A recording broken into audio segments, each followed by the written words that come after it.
Hello and welcome to the live reality game podcast. And my name is Steven, and I'm here for more Surviving Reelfoot, the Decennium post-season coverage. Here to do an interview all about our game, we have Jhorden. Jhorden, how are you doing? I'm doing fantastic. How are you, Steven?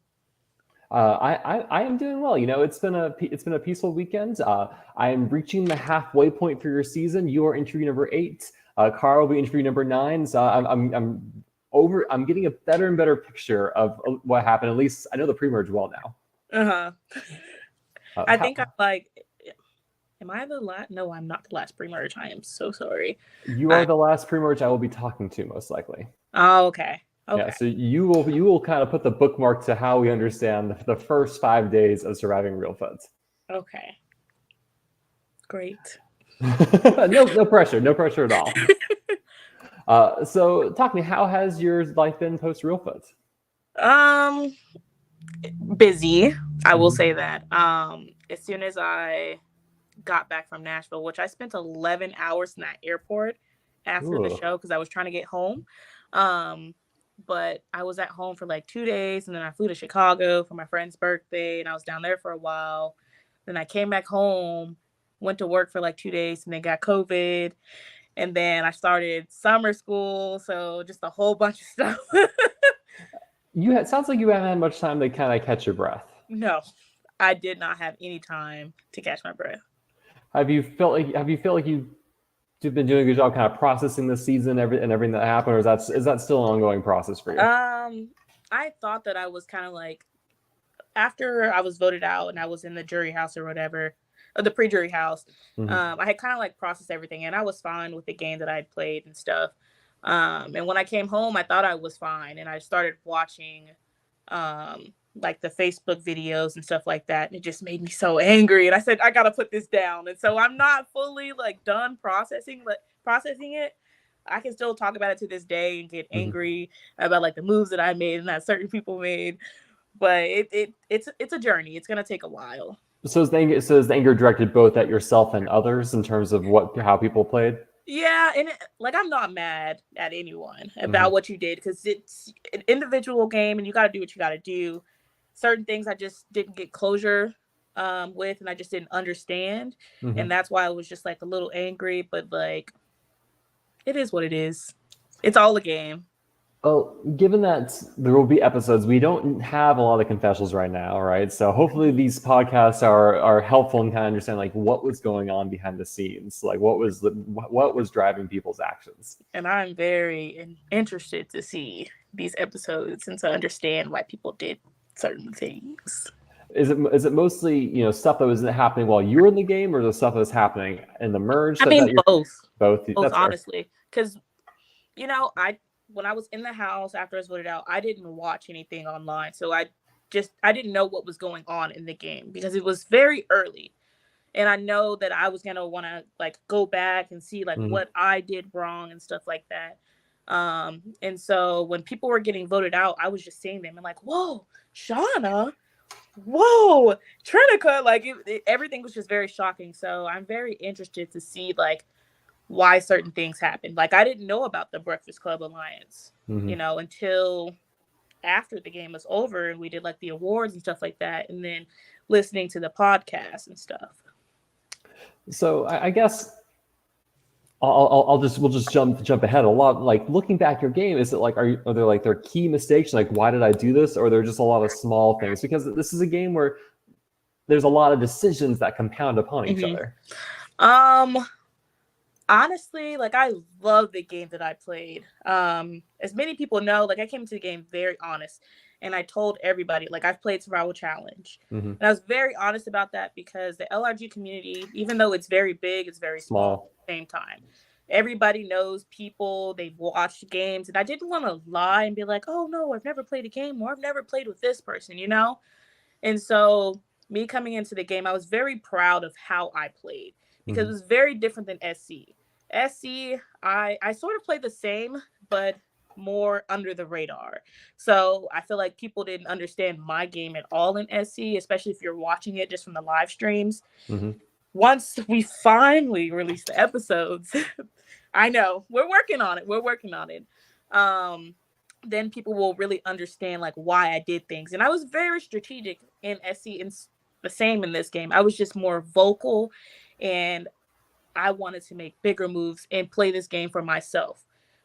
When I played Survival Challenge, I kind of let certain people dictate, like certain vote outs. Like I still played it for myself, but there was like a certain vote out that I didn't necessarily agree with, but I went along with it, which I shouldn't have, because that kind of like, it was a key moment in my game. Whereas in Reelfoot, I feel like every decision that was made, besides one vote, and we'll get into that later, I agreed with and I was 100% down with. I mean, we have to start. Let's start at the beginning. So you played Survival Challenge.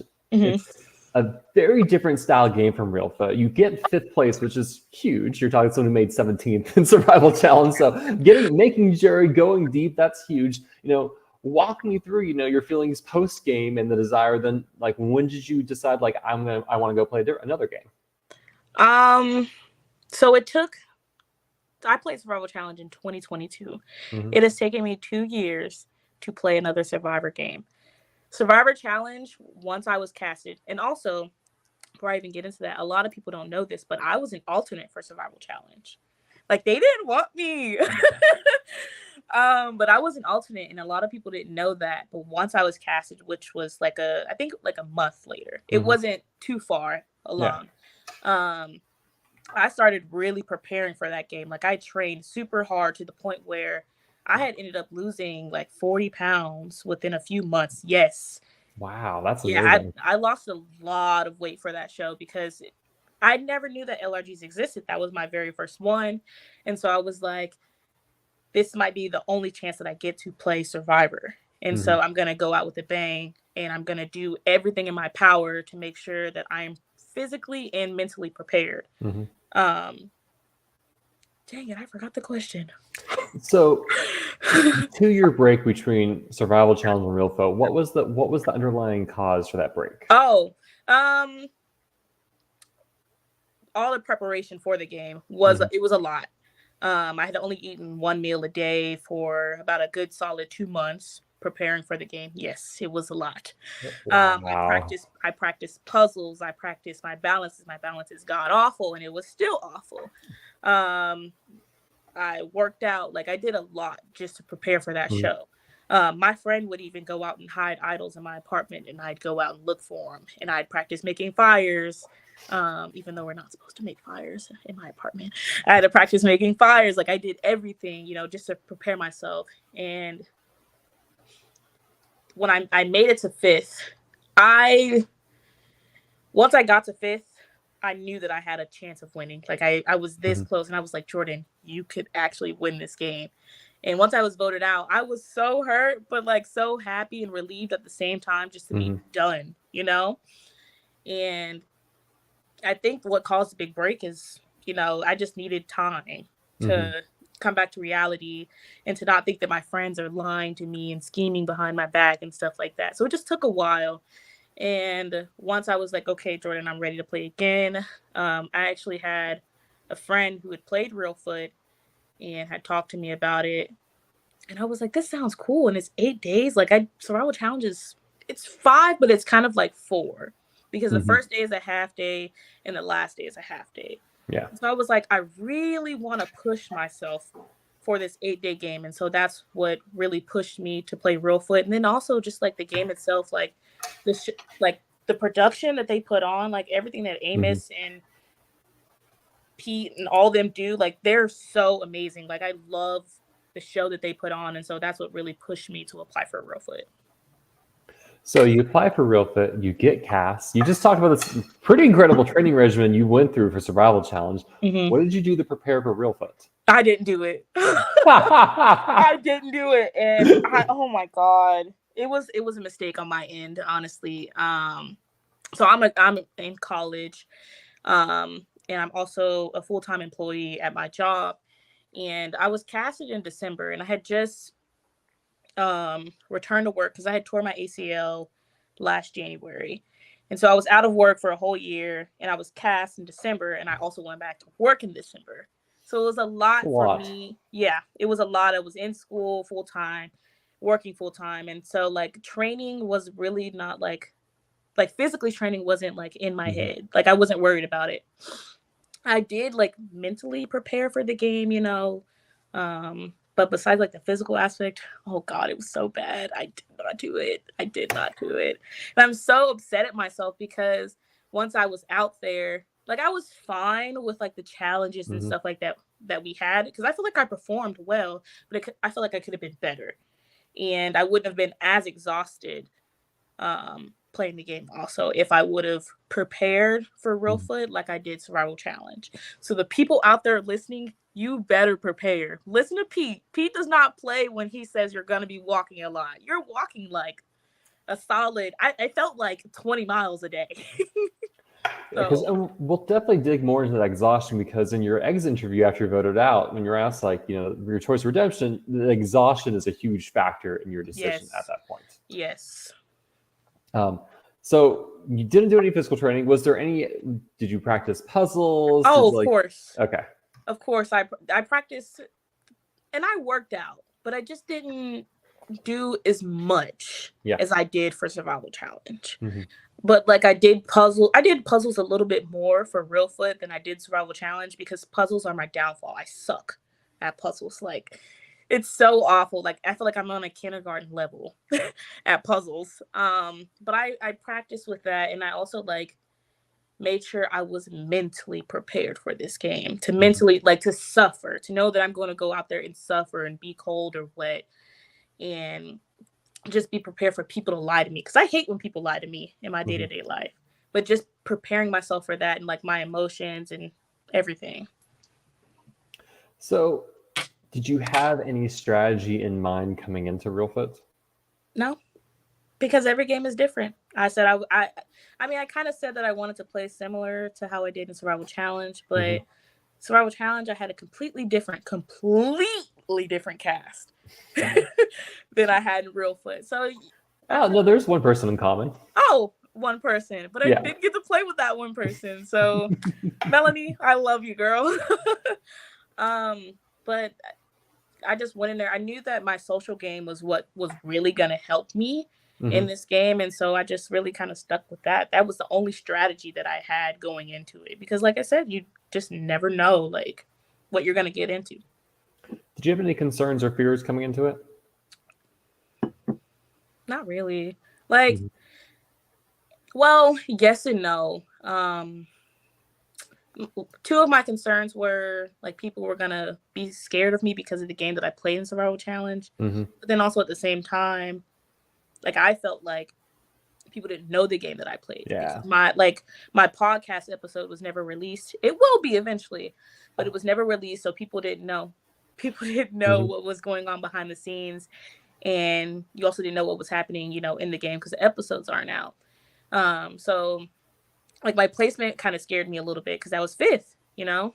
And then also a worry was I'm a bigger girl, you know, like I'm not petite, and I'm not as small as Debbie, and so that kind of like scared me a little bit because, you know, you might just look at me and be like, oh, she's out first, she's gonna be a liability in the challenges, which I'm not. Like a lot of people underestimate me, and I love it. But like besides that, like,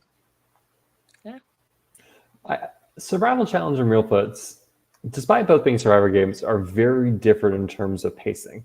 You know, Survival Challenge, oftentimes you lose a challenge, you have 10 minutes, you vote, right? While Reelfoot, you have a lot more time to breathe and strategize. Was there anything you're looking to do differently in Reelfoot because of that? Since Essie is so fast, you kind of have to have plans already prepared, you know, or at least thinking about certain moves that you want to make. And I did that, but there were certain times, like especially when I was voted out, after I had lost that immunity challenge, I knew I was going home because the boys did a terrible job at talking to me. Like they made it so obvious that it was me. And at that point, I pulled Matthew Brinkley to the side, which is our winner. And I said, just be honest. Don't lie. Is it me? And he put his head down and said, and immediately, right then and there, I knew it was going to be me. And then he started crying, and I started crying, and it was just a lot. So, Jesus Christ, I forgot the question already. You answered it. I'm glad. So you arrive at Reelfoot, and you have you're kind of have there's a little pregame reception before the game begins. Mm-hmm. Do you recognize anyone, or does anyone stand out to you in any way? Okay, so first off, I got picked up by Michael O'Rear, and the second person we picked up was Melanie. And as soon as I saw her walk out of her hotel room and start walking towards the car, I started smiling immediately because me and Melanie worked really well together in Survival Challenge, and I knew that this could kind of carry on in Reelfoot, and I knew what kind of player she was too. And so it made me very excited to see her. I also had Debbie and Kiri in my car as well. Once we got to the house, it all started to settle in. I was like, oh my God, this is so real. Like, it's really about to happen. And I started getting nervous, but excited and happy all at the same time. I'm like, Jhorden, you're really out here doing this again. But I get to the porch, and I can't remember, like, everybody who was all there at certain times. But I saw Melissa. I watched Melissa play Survival Challenge. I was on production for her season, same with Shauna, and I knew that Shauna was a winner for SC because obviously I was there. And so I got excited about that because I was like, you know, an SC connection, and I've seen them play, so I know what to expect. I noticed Sandra. Me and Sandra played an online org together, and she actually voted for me to win.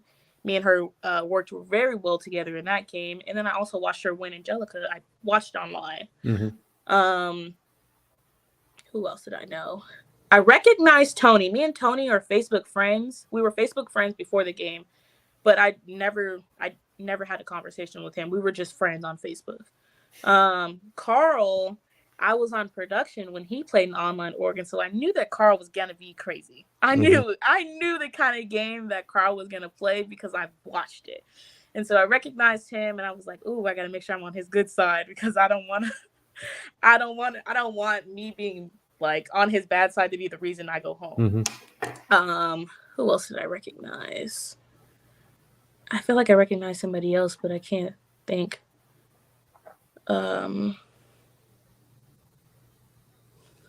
I think that might be it. Oh my God, I'm gonna feel so bad if I recognize somebody else and I just don't remember. We'll just have to do a sequel podcast. It's okay. I know. Let me look at my cast real quick. Who else did I recognize? Someone else. I know it for sure, but I just can't remember. My memory is so bad. It's god awful. Oh my God. I appreciate when Melanie, before we introduced, she's like, I took notes. I am ready. I'm like, you're amazing, Melanie. Love Melanie. Who else? Let me look. No, that's it. That's all. Only people who I recognized. Yeah. So the game begins. You are placed on the pink tribe, the non-Kana tribe. And on your tribe, you have the following people. You have Blake, Carl, who you mentioned, Jeff, Kiri, who you mentioned, Matthew or Matty P, Sandra, who you mentioned, Shauna, winner of Survival Challenge 2023, James, and Debbie, who you mentioned. How'd you feel about this group of people? I felt great. As soon as I went upstairs and saw the group that I was with, I immediately looked at Sandra and I kind of smiled. I was like, yes. Me and Blake were like giving each other googly eyes because it was like, ooh, I want to, like, just from seeing him on the porch, seeing a few people on the porch, I was like, yes, I want to work with him. And so when I saw Blake, I was like giving him googly eyes, and we kept like looking at each other, and I was like, yeah, I want to work with him. And then Matty P, love Matty P. As soon as I saw him and I heard the accent and stuff like that, I was like, yeah, gotta work with this guy. I knew Carl, so I knew that there was some sort of connection that we could have. Me and Debbie, we had the car ride up, so I was hoping that I could, work something out with that. And same with Kiri, we had the car ride together, and so I was hoping that we could kind of like bond on that and like hopefully start something there. Shauna, I was excited to play with Shauna because just seeing her play in SC, I was like, yeah, this is going to be my opportunity. And then I knew that she was a winner. I didn't know if people knew that or not, but I was going to kind of like use that to gain trust. Because later on, once we got to our camp, I pulled her to the side and was like, hey, I know you won SC 10. That stays between us. You don't have to worry about it coming out of my mouth. I want to work with you. And so that was a way that I could build trust with her and kind of like form an alliance. So saw Shauna. Jeff, I didn't know how I felt about Jeff in the beginning. I didn't. And I didn't know how I felt about Jeff for a very long time in the game until we swapped. But I'll get to that later. And then who else did I have? I think a player you haven't mentioned yet is, what are your initial impressions of James? I liked James in the beginning. Mm-hmm. I liked James in the beginning. He seemed like a pretty cool guy. At first, he is a pretty cool guy. Mm-hmm. I will say that. When I first saw him on the porch, I thought he was production. And then he was like, no, I'm playing. I was like, oh, okay. Because he just looked like he was a part of production, like the outfit that he had on and stuff like that. And he was kind of like off to the side a little bit because he came later. And so I just thought he was a part of prod. But lo and behold, he was playing. So you arrived at your camp. How are those first opening hours of the game for you? It's so weird because once you just like, you can watch Reelfoot all day and see it on TV and stuff like that. But once you actually get out there, it's just like, oh my God, this is so real. Like, I'm here, you know? And so I had brought certain things into the game. Like I had watched the season prior to mine and saw some of the things that Frank did coming into his game. And so like the whole belt thing, like using it as like twine and stuff like that. I had brought a belt in, doing certain things like that. And I just knew a little bit more than certain people going into this game. So once we arrived at our camp, I knew I wasn't going to do the shelter. And I'm not chopping no wood.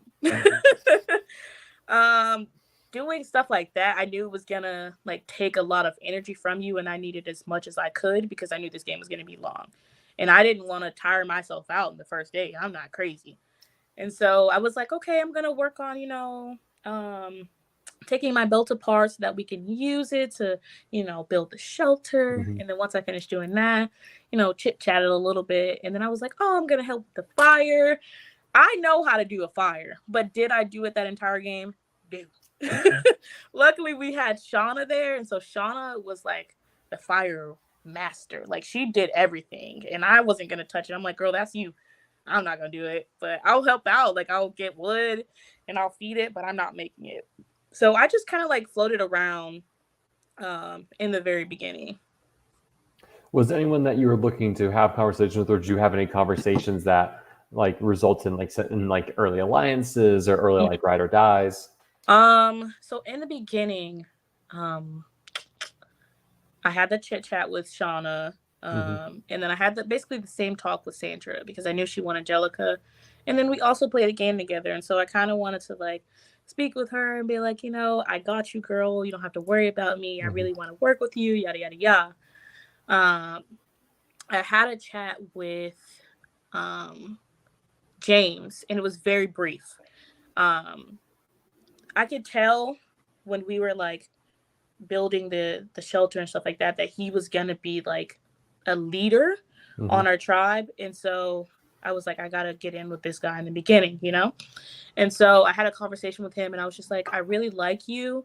And I just want you to know that if I don't talk to you like all the time or every day, or I talk to him every day, but if I'm not like talking to you all the time, just don't worry about it. Like I want us to be low key. I don't want people to expect this relationship that we have between us, And that was it. And that's all it needed to be. I can't remember who else I like had conversations with because it's like I said, my memory is poor. But I'm pretty sure I chatted with other people as well that first day. So you have the opening reward challenge, the quest for fire. How was this challenge for you? It was, so we ended up losing. We lost. It's public knowledge. I was not upset. I don't know the other tribe's name, and I should know it because I was on Okina. Okina, once they figured out that puzzle in the beginning, I was like, whoa. Like, it was very quick. Like, they finished that puzzle really quick. And so we were already kind of, like, at a disadvantage, which I wasn't, like, upset about because it's a reward challenge. As long as it's not immunity, I'm fine. And once, our people finally came back and Shauna started the fire, I was partnered up with Debbie, and we couldn't really like get a strategy down to like get the fireball to like the next stage, and we just couldn't get a strategy down. So we ended up just like hitting it like a hockey puck all the way down. It was very stressful. It was a lot. It was just like a go go go go go moment, and I feel like I kind of yelled at her, but it's just like the competitive part of me coming out, and I'm just like, we gotta win, like let's go, let's go, let's go. But I wasn't mad at her, but I kind of like yelled because I'm like, Debbie, we gotta go, you know. But we just couldn't beat them. They had a really big lead on us, which I mean, kudos to them, but we did what we could, and I wasn't upset because, you know, it was just the first challenge. So before we kind of dig into the aftermath of the first outposts, I kind of want to talk about some of the twists and things this season. So to kick it off, what's your view on idols and advantages? Do you want them? Are you actually looking for them? Do you just want to know where they are? Anytime I had a confessional, and every single time we walked to and from camp, it was very wet the first day, first of all. So I had to keep my eyes on the ground to make sure that I wasn't going to slip on something or I wasn't going to step in like this huge puddle. But I kept my head down, like walking to and from not tribal council. Jeez, slow your roll. To and from the challenges, and then the same thing for my confessionals. But at the same time, I was looking around and seeing if I noticed anything, just looking for idols, you know. But I wasn't like actively like waking up in the middle of the night to like go search in the trees and stuff like that. Like, I feel like I can play a game without an idol, but if I have one, then of course, like I'm gonna use it to like the best that I know how to, and I'm not gonna say anything about it. I think telling people you have an idol is the dumbest move to make. I don't care. I can concur with that. I think it's so stupid. Like, I would never tell anybody I had an idol. So I wanted one, but it wasn't gonna be the end of the world if I didn't have it. You learned that your season has redemption in play. What did you think of that? I mean, I didn't care about redemption. Like the way that I think about it, and it's so funny too because our winner went to redemption. I'm like, I didn't think that I needed redemption. You know, I feel like if I play a good enough game, then I shouldn't need that part, I guess, you know. Yeah. But it works in other people's favors. Like, of course it did for Maddie P, but it wasn't like something that I'm like, yes, we have it, you know. You also have fire tokens. What are your thoughts? There you go. Those are your thoughts about fire tokens. I knew I was gonna lose them things too, and then like having the fire tokens, I knew that they were gonna play a big part in your game like later on. But the way that our tribe was, like, if we won or if we lost and we went to the outpost, everybody they wanted us to give away all of our fire tokens so that we could get like a bigger reward. But I was just like, I don't want to give them away. Like, I need these. But at the same time, what excuse am I going to make, you know, in order to keep them? So, yeah. And I ended up losing some. Like, I lost like 2 of them things. So it wasn't, that's all I have to say about them. So after the reward challenge, you have the outposts, which at certain times players will go to. And from the Okina tribe, Melissa and Trinica go, and they send Blake and Carl from your tribe to go.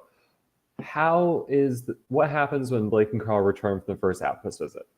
So my first thing that I like paid attention to was who was getting picked for the outpost. Melissa and Trinica being picked kind of like raised flags in my brain, like, are they liked in the tribe? And so I'm like, I might have to watch out for them. And then it was kind of the same thing with Carl and Blake. Do they look like is the other tribe like, can we work with them? So I'm like, why did they pick them as well? So I kind of had like questions about that, but I never really like cared too much, I guess. But once, what happened? Oh, they came back with a bag of rice from the outpost. And the prices that they told us didn't make sense because we didn't have enough fire tokens to have gotten it. And I later, after they had told us that they had rice, Blake had told me they had worked out a deal with the girls, and he was like, I'll tell you later, but we never got to later. So I knew that something had happened, but he just never filled me in on all of the details. Carl never relinquished that information to me, but Blake did. But I also felt as if we didn't need that rice. The first night we had a pot of rice, which I didn't think was necessary. Knowing that this game is going to be very long, those first few days, I didn't think we needed it, because coming into the game, you should have eaten a big meal, because you know that this is going to be your last meal. So I felt like we didn't need to cook anything the first day nor the second. We need to save this rice for later on when we're really exhausted and we haven't had food in days. That was my thinking. But I mean, you're not going to push that on your tribe when people are hungry and getting upset. Like, I'm just like, okay, we'll eat, then let's eat, But I didn't think the rice was necessary. We honestly could have kept those fire tokens, in my opinion. Food politics are a weird thing. Yeah. I played game, like in my Reelfoot season, there was leftover rice at the very end, because like you just get so skittish about cooking it, but also do you need it night one? Yes. All up to debate. And the amount of rice that we were eating each day wasn't even, in my opinion, worth it, because like I was eating like tablespoons a day, like maybe 2 or 3. Like it wasn't much, and so I just felt like it could have been saved. So how are you feeling kind of as we round out the evening of day one? I'm fine. I feel great. Like I feel great. I feel very liked in my tribe, and I've had talks with people and have kind of built alliances, but not really at the same time, because people are just tiptoeing around it. But I feel great. And also after we had that first challenge, I'm so sorry, Debbie. I'm so sorry. I love you, girl. But after we had the first challenge, it kind of like put a target on her head. And so we all kind of like knew that she was going to be our first vote out if we happen to go to tribal council, just based off of that. And then a little bit at camp, only because she was just a bit paranoid, and I don't think she'd played a Survivor game in person, because she was very afraid of ticks and spiders and stuff like that. And so like her being afraid kind of like scared other people and stuff like that. So I think that kind of helped her. I mean, not helped her, but like helped us figure out who we wanted to go first, because the first one is just always what's the easiest, like who performs the worst or who's loud in camp. And also, before I even say that, before we even went to our first reward challenge, James kind of like hinted out that he wanted Carl, because Carl is very loud, which I love, but he's very loud and out there. And I think, and this is just my perspective, when we were building our camp and stuff like that, he was doing a lot, and I think it was kind of like rubbing certain people off the wrong way. And so James was just like, he was kind of hinting like this is what we should do first, only because, he was doing a lot. And at the time, like nothing had happened. And so if we had to go, then it could have been Carl. But after the reward challenge and then coming back to camp, I think everybody had kind of like settled in on Debbie the first day, which is very unfortunate. Yeah, and it's hard to shake something like that happening. Yeah. Because like you said, people get so skittish about that first vote. So night one, however, is a lot more fun in many different ways. How was the lightning storm for you? So before production had left that night, I remember asking them, I was like, because at my job, we watch for lightning because we work around aircrafts all day. And so you don't want a lightning strike to happen and you're inside of a plane, And so my worry was getting struck by lightning, or like a tree or something getting struck by lightning and falling down. And so I had asked them before they left, do we have somebody checking for lightning? And they said yes. And I was like, all right, great. And so that night, before it even started raining, I was in the shelter. I was very cold. It's very cold out there. And Survival Challenge, I slept like a baby every single night. But also in Survivor Challenge, we were allowed blankets. It makes a huge difference. It makes a huge difference. Did it rain in your survival challenge season? Okay. It rained, and the night that it rained, we had no tarp. Oh, that spelled doom in a tribe in my season when that happened. Oh God, it was bad. Like, I don't even know how to explain that experience. Honestly, it almost broke me. I mean, it wrecked a lot of people's games my season when you just don't have that sleep. Yeah. So I knew that like sleep was gonna be something that I really needed. And so the first night, I remember I was on the edge of the shelter, and there were still some people that were outside, like working on the fire and like talking and stuff like that. But I'm just thinking to myself, like, how are 10 people gonna fit in this shelter? Shelter was very small. Like, we could barely fit.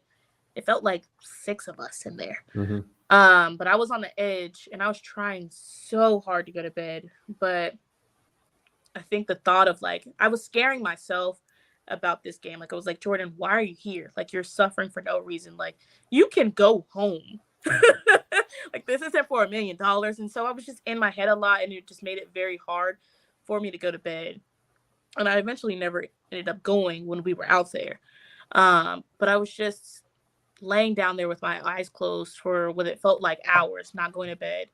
Mm-hmm. And out of nowhere, it starts raining, and everybody comes underneath the tarp, and we're all still trying to sleep. But then water starts coming underneath the bottom of our shelter. And so I'm like, well, it's time to sit up. And so we're all sitting up, just looking out into the distance, like just miserable. Like, wow, this is crazy. And out of nowhere, when I tell you that lightning strike was so loud, like I felt like my eardrums had bursted. Lightning hit a tree, and it's very weird too, because it looked like a firecracker had went off in a pitch black room. Mm-hmm. Like, that's just what it looked like. And as soon as it happened, my heart started beating so fast, and I started to panic. So I'm like, I don't want to die, you know? And so I think the first thing I had yelled was like, where's the radio? And so we're on the radio, and we're trying to get, Prod out here because we need somebody to come and save us. Mm-hmm. I'm not staying out here. I'm not risking it. Like, I don't want the tree to fall, and I don't know where the tree could fall, like on top of us or, anywhere. So I'm like, we have to leave. And it was taking a while for like production to understand what we were saying, because the other tribe was also talking on the radio, which was pissing me off. I'm so sorry if I'm not allowed to curse, but you can curse as much as you want. It was making me upset because I'm like, why are they talking? Like, shut up. We just had a tree explode like 10 feet in front of us.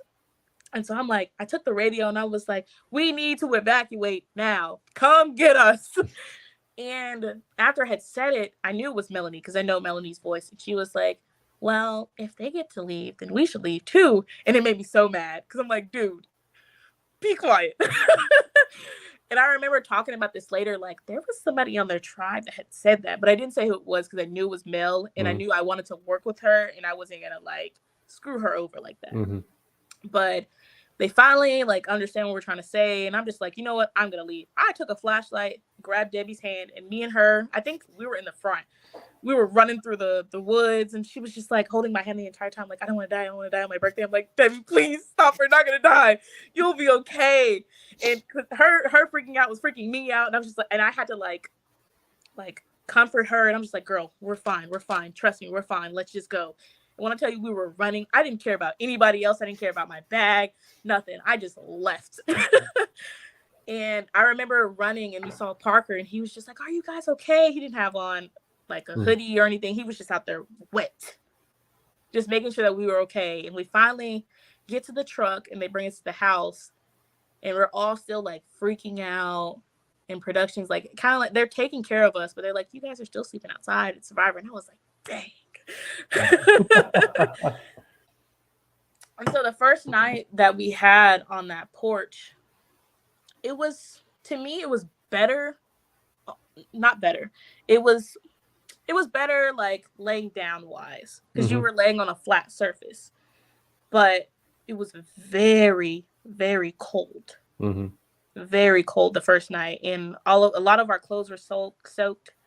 And I remember I had given away my shirt because James didn't have any clothes. So I gave him my shirt. So I just had a sweatshirt. And that's when he got the the jacket, of course. But it was just cold, very cold that first night. So going to day 2, you have more reward challenges lined up. And that opening reward challenge is that vertical table maze. How was this challenge for you? I don't know. It's I feel like it's luck, you know? Knowing me that I feel like I wasn't going to be good at it, but I was like, I'm still going to give it a Someone go. could have this in their backyard and be practicing it in preparation for this game. But I'm not practicing this game at home. I was excited about it because it was something new. Like, I hadn't done anything like this before. So I was excited about the game, but I didn't have much confidence because I feel like if it's anything physical, I know that I'm going to kill it. So I have confidence in those kind of challenges. But this one, I was just like, I don't know how this is going to go. But once we had began, I thought it was pretty cool. I didn't like having to run because, like I said earlier in the podcast, I tore my ACL last January. And I still wasn't comfortable with doing like certain things like running and stuff like that because like I know running won't tear it, but like I just didn't have like I wasn't comfortable with my knee. And so I remember that first challenge when I had to sprint to go get a ball, which I didn't retrieve. And coming back, I had hurt my knee. My knee was hurting really bad just from doing the run. And I remember afterwards, I had talked to Pete because I was like, I need ice. Like, I need ice for my knee. And I was like, I'm wondering if I had talked to him about it because I was like, I wish I would have like asked if someone could have subbed out for me for the running portion because of my leg. And they knew about my leg going into the game as well. And he was just like, if you would have asked, we could have probably, worked something out. And I was like, dang, Jhorden, you got to start speaking up. But the first challenge, it was pretty cool. We came close so many times. Like we could have had the challenge, but like I said from the first one, I wasn't upset because it's just a reward. It's not like an immunity challenge. So it didn't really matter as much to me. So after this challenge, Charlie and Tony from the Aquino tribe go to the outpost, and James and Sandra go with them. They get back to camp and they have something to share with you all. How does this go? First off, if I was with James or with Sandra, we're going to read that note before we go to camp. I'm not sharing that with everybody. Like, so even though it's like publicly, we spent fire tokens, something you'd say, sorry, y'all, you can ask me privately. And I would have lied and said that we both wanted a certain item and we drew rocks and we lost. Like, there were so many excuses that I would have came up with. But to come back with a scroll and for it to be an idle advantage, and it was very obvious where it was. Very obvious. I would have read that before we got to camp and would have been like, hey, Sandra, or hey, James, we're going to keep this between us because certain people in our tribe, like, I don't want them knowing this, And so that's what I would have done. But I mean, not everybody's like me. But when they got back to camp and they said they had a scroll and they read it, I was just like, Lord have mercy, it's underneath the flag. And as soon as they said it, everybody had like, yes, Sandra, I know. Sandra said, I know. As soon as they had like said the clue, I knew exactly where it was, but I'm not gonna get up and get it. Like, I'm comfortable in the shelter and I don't want it because now everybody knows about it. Like, winning it or not winning, finding an idol in front of your whole tribe, like, that puts such a big target on you. So I didn't want it. I watched everybody fight for it. I'm just like, wow, look at these crazy people fighting over an idol that everybody's gonna know about. So Carl gets the idol. And is he in the list of people that you did not want to see get an idol, or are you okay with it? Honestly, like, at that point of the game, I felt like I was tight with everybody, which is a good thing and a bad thing. And so I honestly didn't care who won it. I mean, who got it. I had conversations with Carl and Kiri, kind of like trying to form a trio, because I knew a lot of people would be turned off because of Carl's his personality, which I like. Like, I like that he is out there and he is open and he is loud. Like, I love that. And so I knew a lot of people like probably wouldn't like it and they would like kind of like steer against that. But I wanted to work with Carl. And I also wanted to work with Kiri. Like, Kiri seems super cool. Like, when I had just met her in the car, like we didn't really talk much, but like the conversation, we didn't talk anything game or anything about our personalities, but just like her in the car, she seemed really cool. And so I was pushing for that trio to happen. Like I wanted it to happen. So when Carl won it, or not won it, I gotta stop saying that. When he found that idol, I wasn't upset about it. And we later had conversations. It was me, him, and Kiri, and he was like, this is for us. I knew it was for him. But of course I'm gonna be like, yeah, I'm so glad that you got it for us. But I know it's for him. Which I'm not mad about because like if I found that in front of everybody, of course you're gonna say, yeah, you're gonna see the song and dance. But it's for you. Yeah. Later that day, you have your final reward challenge. This is the Idle Hands Challenge. Do you remember who you went up against? I want to say that I went up against Melissa.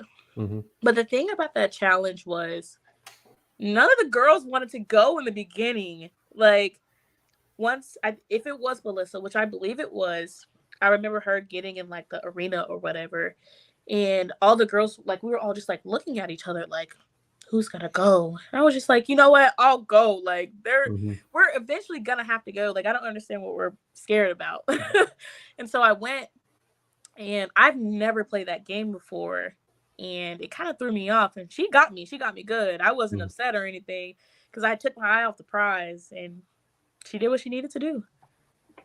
So your tribe has now lost all of your open reward challenges. Talk to me about the vibe of the non-Kana tribe. You could tell that we were like we had low spirits. You could tell. But like I said before, I told my tribe this so many times, these don't, like, they matter, but they really don't, because they're not immunity challenges. As long as we're not losing immunity challenges, we are fine.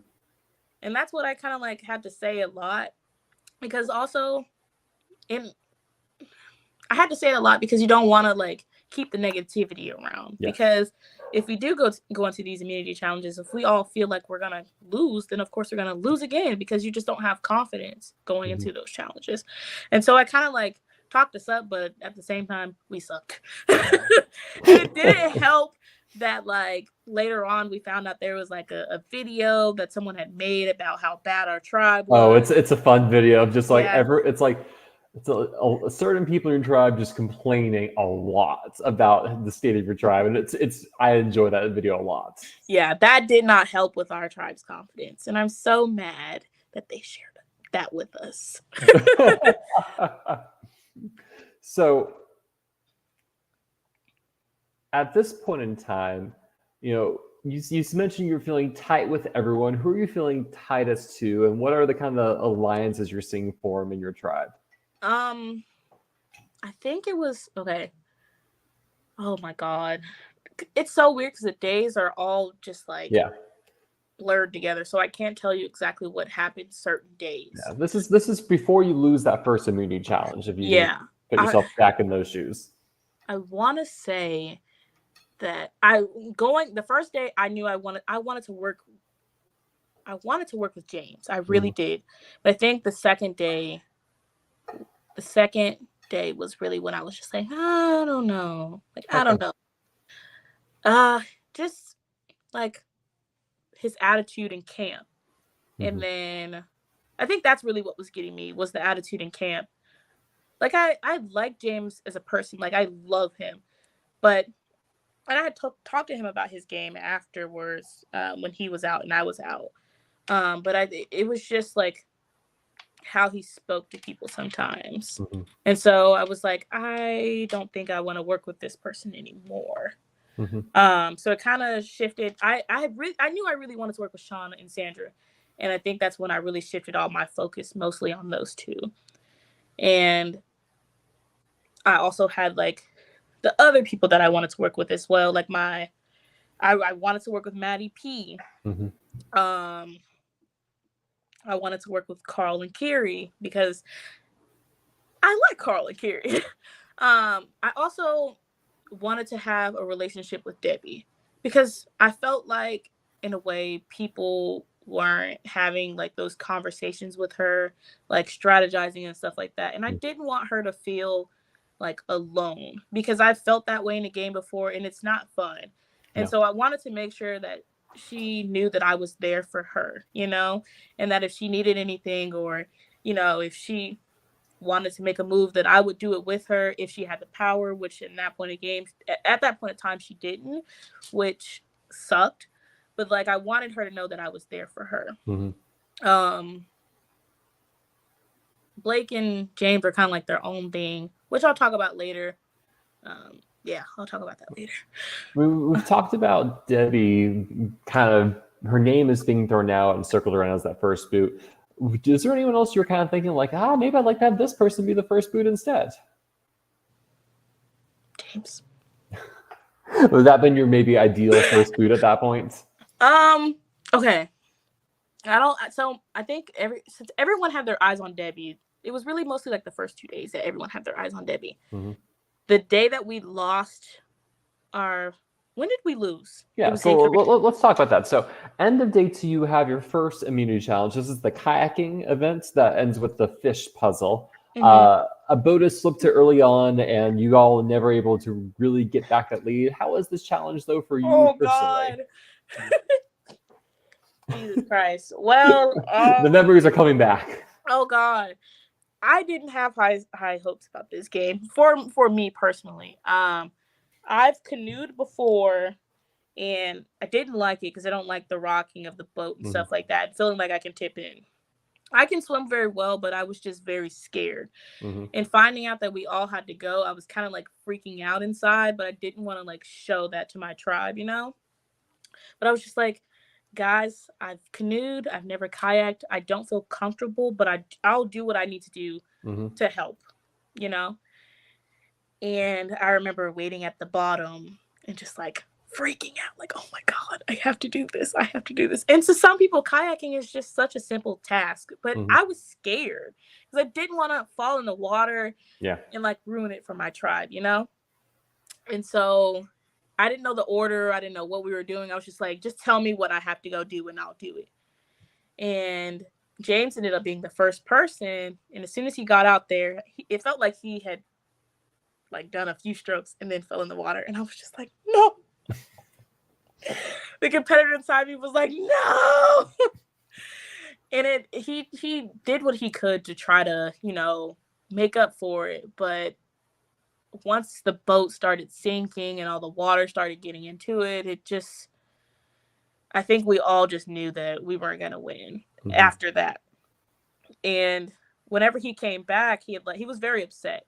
And he had like walked up the hill and he had like screamed a certain word that I don't want to say on here, but it starts with an F. And we were all just like, ooh. And so we're down there trying to get the water out of the kayak, but then at the same time, the other tribe is still like going. And we're just like, fuck it, we gotta go, because we're not trying to lose. And I remember Jeff was the second person to go, and Jeff was quick. But at the same time, I was worried that Jeff was going to sink because the kayak was slowly sinking in the water as he's going. And I'm like, Jeff, it's sinking. And he doesn't care. That man is just paddling away. But he made it there and back, no problem. But once he came back, we really had to drain the water out of that kayak because there was no way that everyone else was going to be able to go through and like it not sink.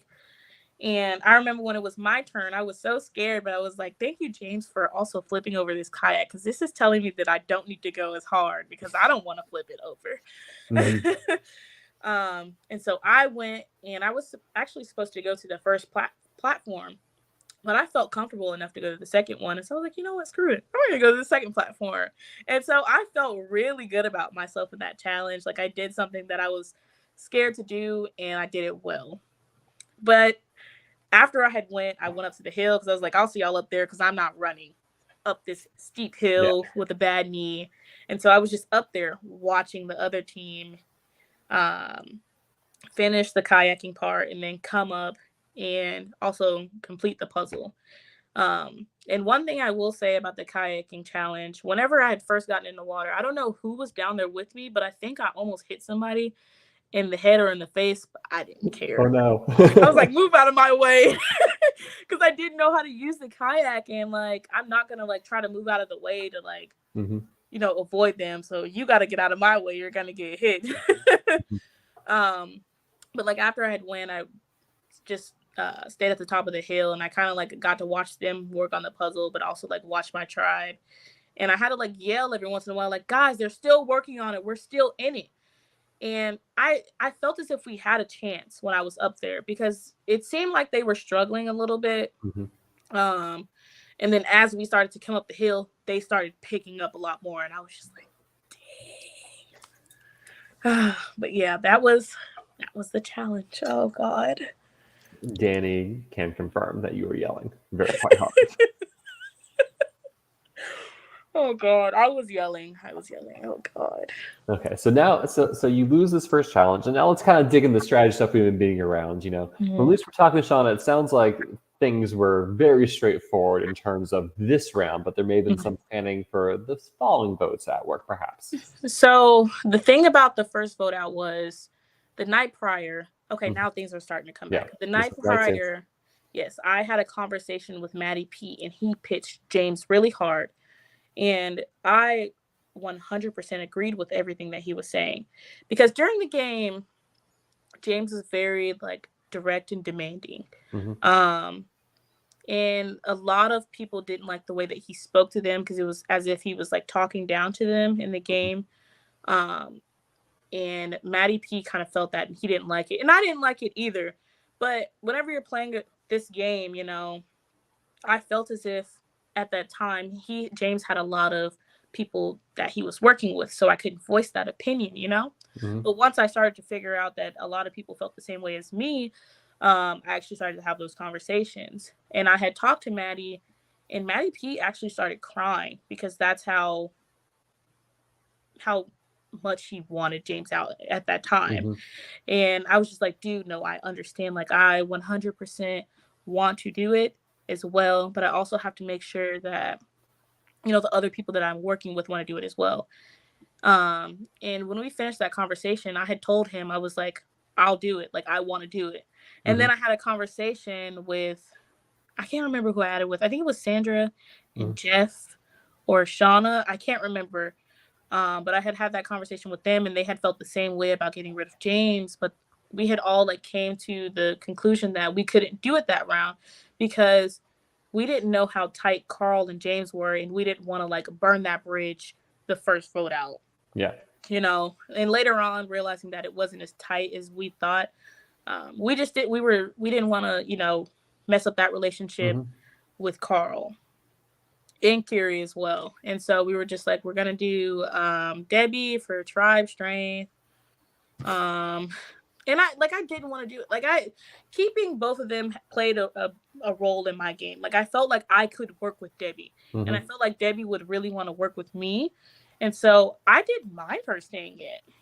And then like James staying in the game, I didn't mind it as well either, because I knew that James was always going to paint a target on his back. Like, I knew that people were going to want him out. And so it was like, I don't care if he stays in the game.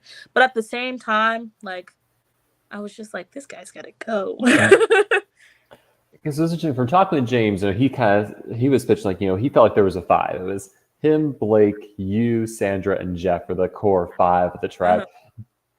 But he kind of mentioned, like, in retrospect, he wasn't sure how well the others of you realized that was an alliance he was putting together. What do you think of that? So what's crazy is that I never knew who was in the 5 the entire time, and I was in the 5. James would talk about the 5 all the time, but I never knew exactly who was like in this alliance. I was just like, yeah, the 5, yeah. And we later like named it the Power Rangers, and I was just like, oh, cool. But I didn't know who was in the 5, and it really, like, also the people who were in the 5 didn't really like. That wasn't an alliance thing for them. I think it was mostly like for Blake and James, like, because we all told them that we were in on that, but like the 5 really wasn't a thing for me. And also, it's also interesting because the 5, like, Jeff's a player we haven't talked much about, but you kind of he's not one of the names you're talking about as a person you're strategizing with or feeling close with. Because I didn't. So in the beginning of the game, I didn't know where Jeff's head was. He seemed to like talk to a lot of people around our camp, and when we had conversations, I just didn't I felt like it was kind of like forced for me in the beginning. I didn't know how how I didn't know how I felt about him. Mm-hmm. I just didn't know. And then he was also really cool with Sandra because they had that Boston connection. And I was cool with Sandra. So I was like, you know what, I'm going to rock with this. Like, I'm going to go have conversations with Jeff. I'm going to strategize with Jeff. But I also held a lot of things back because I didn't know where his head was at. Mm-hmm. And I just couldn't get a read on him in the beginning portion of the game. That's the only thing with Jeff. I just couldn't get a read on him. Is there anything else about this first vote you want to bring up in terms of the strategizing that went down for it? Oh God, the splitting of the votes. We told Debbie the night before that we were gonna vote James out, because we have to give her a name, and we talked about like all the things, like why and stuff like that, which everything was very true. And I felt so bad because we were just lying to this lady like the entire night. But she was supposed to vote, what's his name? James. I don't know why she voted Blake, but she was supposed to vote James. And then we also had Shauna and Maddie P vote James as well, just in case she played a shot in the dark and was safe. I believe Maddie P was okay with doing it because James was throwing out a lot of people's names, which is Sandra's saying that we told her to vote Blake. Lord, Sandra. And that Blake offered his name up. Oh yes, Blake did offer his name in the beginning. I do see things are just starting to come back to me now. Yes, Blake offered his name, which was kind of crazy. I would have never done that, but he offered his name in the beginning. But like I had said, Maddie P was okay with it because I had told Maddie P that James was throwing his name out there because I was hearing his name from those two. But I was also hearing Carrie's name, and I was hearing Carl's name, and I was hearing what's her name? I was hearing Debbie's name, and then at a point in time I was hearing Shauna's name, and I was just like, guys, you can't be saying all these people's names because now it looks bad on you. But hey, that ain't got nothing to do with me. But I think he was okay with doing it because of that, and then Shauna was okay because Shauna wanted him out too, and I don't think that she was that tight with him either, and so it didn't really matter. So tribal counts the next morning. Debbie is the first person voting your tribe, 7-2-1, with 2 votes James. Debbie voting Blake. And with that, things actually kind of turn around a bit for your tribe. You win the next 2 immunity challenges. Is there anything you want to talk about the silent relay race, where you had like people couldn't talk or hear? That race, I remember. Oh God, it was so bad at our camp when we knew we had to build like a stretcher. There was a lot of like back and forth about how we were going to do it between Carl and Blake. And at the time, I was upset because, and everything that I say is how I felt in this game. This is not about how I feel now. Like, I love everybody now. But during the game, I did not like Blake and James. I remember this round, Blake especially was very like pushy. And he wanted it to happen this way. There was like a lot of attitude about how we were going to do the stretcher. And I was just like, I'm leaving this conversation. Like, I'm going to do something else because it was just a lot of back and forth. And like, nobody was listening to Carl. And Carl was like, I'm a carpenter. Like I build things, And I was like, I trust Carl, I listened to Carl. And then, what's his name? Blake was like, no, we're going to use the tarp. Yada, yada, yada. It makes more sense to do it this way. And I was just like, y'all have fun building this stretcher. I'm going to go talk to people and do other things. Which Blake's way of doing it paid off in the long run. It was just, I think it was the delivery of everything that a lot of people didn't like. But the stretcher challenge, I remember also, sorry, Carl and James especially wanted to do the carrying. And once they had explained the challenge and I figured out that the people who are carrying most of the time also are gonna have to do the silent part. I was like, you're gonna have to do this. Like, you're gonna have to do this, the charades portion of the challenge. And I remember James especially saying that he didn't want to do it. And I was like, dude, you have to. Like, everybody has already found their roles that they're gonna do. Like, you have no choice, but to do it. And it was just like, fine, you know? But it ended up working out, like, in the long run for us. James and freaking Jeff killed that part of the challenge. Like, the lead that we had was insane. Mm-hmm. When I saw them coming around the corner, I was like, yes. And then I didn't see the other tribe for a very long time. I'm just like, wow, we're killing this. But like, we did really good on that challenge. And I was very proud of us because that was something that we needed, especially losing so much. Yeah, we did the dang thing.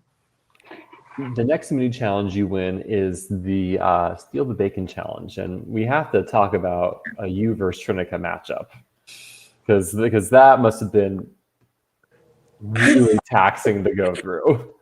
I was excited about the physical portion. I wasn't excited about the running portion of the challenge. But like, watching the matchups that we had, I knew that I was going to go up against Trinica. And so I was like, I'm not going to go because there's no point of me going against like a Melissa or against a Melanie when I feel like me and Trinica are the same strength-wise. And I want to give us the best, like my tribe, the best chances of winning. And so when it was our turn, I was like, let me see if this girl's gonna run. And she, like, we like jogged to go get the ball. And once she got it, I think Trinica kind of fell on her own feet. I haven't really watched the video. But she fell and I was like, yes, this is perfect for me. And I thought she was gonna like wiggle around, you know, a lot and trying to like, and kind of like try to yank the ball away from me. And so I was like, you know, I'm just gonna tire this girl out and then I'll just pick it up and run. And like, I tried a few times, but Trinica, she don't play. Like, that girl is strong. Like, oh my God, like, props to her. Like, we did that challenge. I wasn't going to give up and she wasn't going to give up. She did whisper in my ear to let her have it. And I was like, I can't, we need it. But I wasn't going down without a fight. Like, there was a part of the challenge where I was just like sitting there with the ball, like laying down, eating grass. I was like, wow, this is so fun, you know?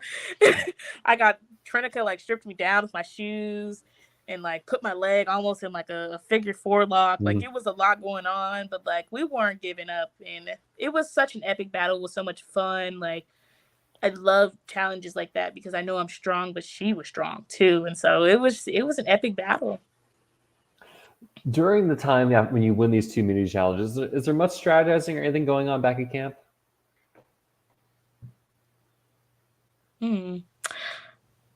I know that there was one round where was this the first one no. There was one round that we won after the carry, like the stretcher one. Once we got back, we like laid the tarp on the ground and everybody just took a nap. We were all tired. I believe it was after that challenge that we did that. So there was really no strategizing. We slept the entire time until production came and was like, hey, time to go. But the Steal the Bacon challenge, was Jeff the one who went to the outpost? Yes. So after the challenge, Jeff and Hannah go to the outpost with, that's going to be after the silent relay race. That Jeff and Hannah go to the outpost together. This is important because they're going to get immunity advantages, which eventually one makes its way to you later in the game. I remember, so this round, after the stretcher challenge, we were picking, because we had won that, we were picking who got to go, and James was like, let Jeff go. And that told me everything I needed to know. Right then and there. And I think I feel like I probably made a face. I probably did. I made so many faces during Reelfoot. Blake has a whole collage of me making faces. And they're so Blake, bad. Oh my God. Because I can't, like, my facial expressions will tell everything. And I think I had made a face and he was like, or Jhorden. And I was just like, I don't want to go now. And so we ended up letting Jeff go, and he came back with banana pudding. And I remember I was so upset because I'm allergic to bananas. And so I was like, are there bananas in there? And they were like, yeah. And I was like, dang, that must be nice. Y'all have fun and enjoy it. It looked so good. I was so hungry. At that point, I was going to drink. I was going to eat it. I didn't care. But I ended up not eating it because I was like, Jhorden, don't even do that to yourself. But So don't get medevac because of the banana pudding. It's not worth it. It's not. So yeah. And you don't learn about that he has the mutiny advantage till your swap tribe? He told me, actually. Oh, wow. The food eating challenge that we had, me and him were like leaning against the cars because they brought up cars in the yard to shine the lights so that, you know, they could see. And so me and him were leaning against the cars, and he told me, but I just forgot all about it. It's so bad. I forgot. Like, I don't even remember him hearing it. And he told me that he told me then. And I was just like, you did? No way. Like, I can't believe this. And then, like, as I like thought about it, I was like, wait a minute, he did tell me this, and you just like zoned out. Jeff clearly had some trust in you. Yeah, and I just completely forgot. But he told me before. He told me, and then whenever, like, in my brain, I remember like hearing about it was the tribal that he went home. But yeah. So that gross food challenge, both tribes are competing. Both tribes are going to the tribal council. Only one player will be immune. Carl wins for your tribe, but how do you do in the gross food challenge? Awful. Okay. So when I played Survival Challenge, we had it was like a gross food eating challenge, but it wasn't gross food. Like, we had oyster crackers and sardines with hot sauce and crickets, and then we had like this juice that we could drink if you wanted to. Crickets are gross to eat. They were delicious. But that game, it was who could eat the most plates. It wasn't necessarily just completing like what was on the plate itself. Yeah. And I remember I ate the most plates for my tribe. And so coming into this competition, I had a lot of confidence in myself because I'm like, I don't have an issue eating gross food. And I remember hanging back and I was talking I was piping myself up to what's his name? Parker. And I was like, oh, this is gonna be a piece of cake, basically. I was like, these people are gagging over baby food. Baby food is delicious. Like, I'll eat this all day, every day. And I got up there myself. And it wasn't that it was disgusting. It was very plain, but it was like, it was very thick. And I thought I was pacing myself well, but I wasn't. And looking over to my right, because James was on my right, and I remember him saying that he doesn't do well in food eating challenges. And for him to make it that far, I was like, dude, you're good at food eating challenges. Don't lie. Whenever he beat me, I was just like, dang. Like, I was sad. I was like, I thought I was going to do good, but I wasn't. But I knew for that challenge, we could not let Blake win. We absolutely could not let Blake win. Because at that point of time, Blake was saying that if he won, he was going to give that immunity to James. And we didn't want to risk that. If he would have gave it to James, then it would have been him. But like, we just didn't even want that to like happen. And so I was like, guys, we need to win. Like, we need to win. And I remember telling Jeff, I was like, dude, you need to win. And Carl won, which I was excited about. Like, I was like, thank goodness it's Carl, because we couldn't have Blake win. But it was a scary time in the game. So Carl wins immunity, and so you're going to have night 3 with your tribal council in the morning, day 4. Talk to me about the strategy of this round. Day 4, this was when James went home, correct? Yes, this will be the James vote.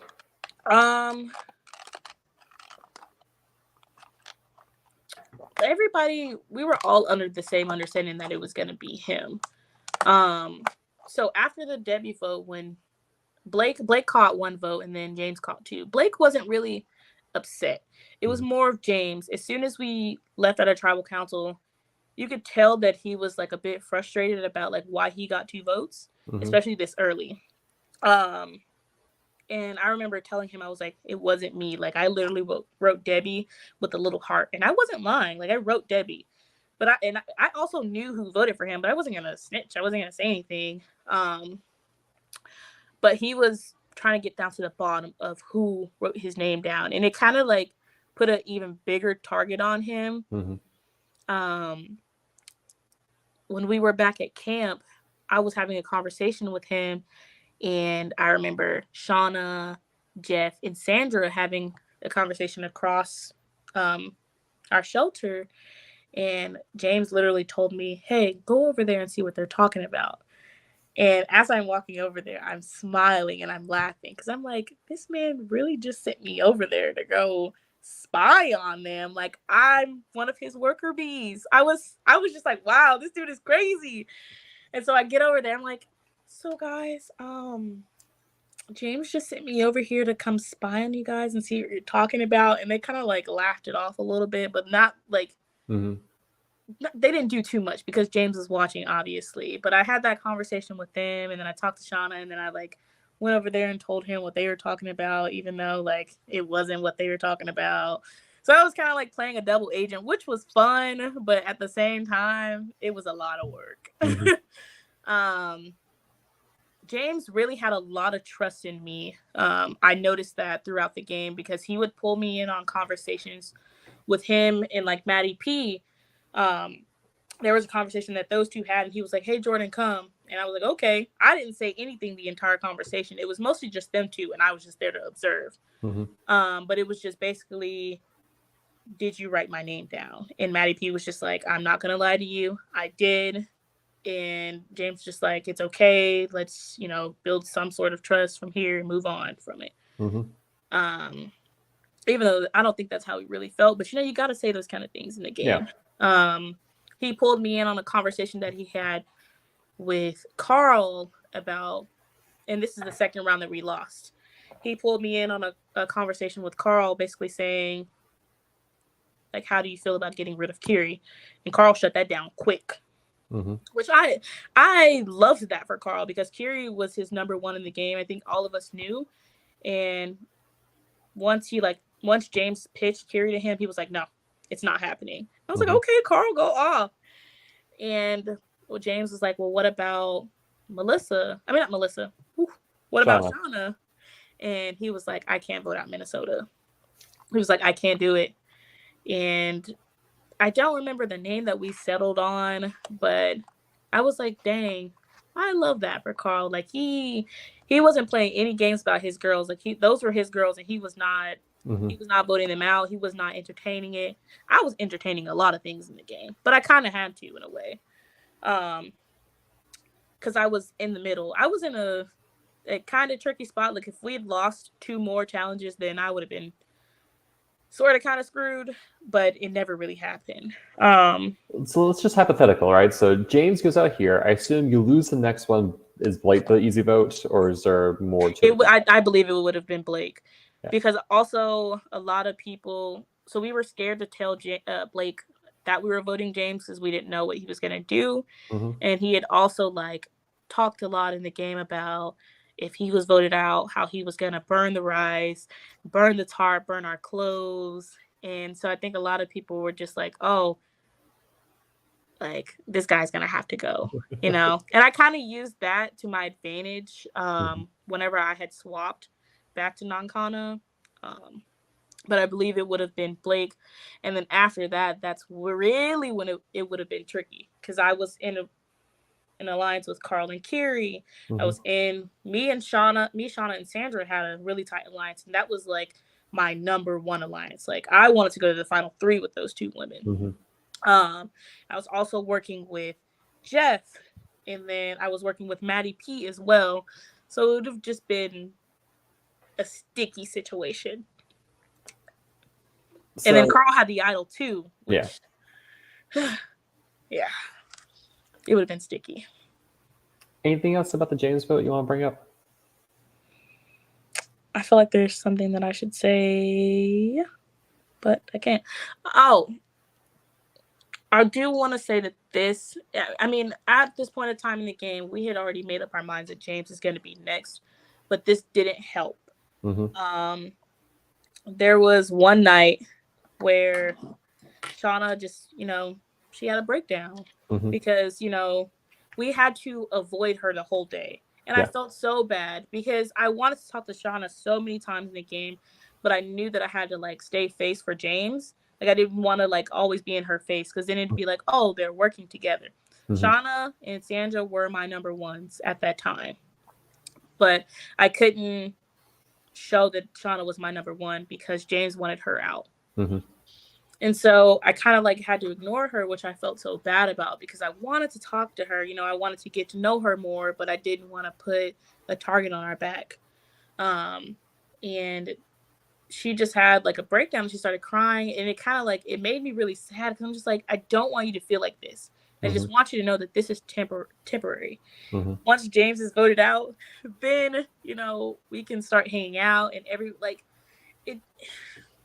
I just felt so sad during that point in the game. And that was also when James had like, Lord have mercy. He wanted to work on the fire. And one thing about James in the game is that if he is doing something, everyone else needs to be doing something too. Like there were certain times in the game where me and Shauna and Jeff would be working on the fire like constantly. And whoa, what was that? Thumbs up bubble. I don't know how they're caused, but oh wow, that's cool. I don't know how you're doing it. I don't know how either. Oh, that's cool. But there was a point in the game where me, Shauna, and Jeff were working on the fire, and I like said, it was like, guys, we need more firewood, but nobody like really moved. And it's okay, it's not that big of a deal. But when James is working on something, everybody needs to help. And at that time, Shauna was crying. James was working on the fire. He's like, we need more firewood. And it was me, Carl, Sandra, and Jeff, I believe. We were all sitting on the tarp, and we were like, you know, comforting her because she was crying. You know, you don't just want to have somebody crying by themselves, you know. And he had like said something to us, and we're like, she's crying. Like, we don't care about this fire.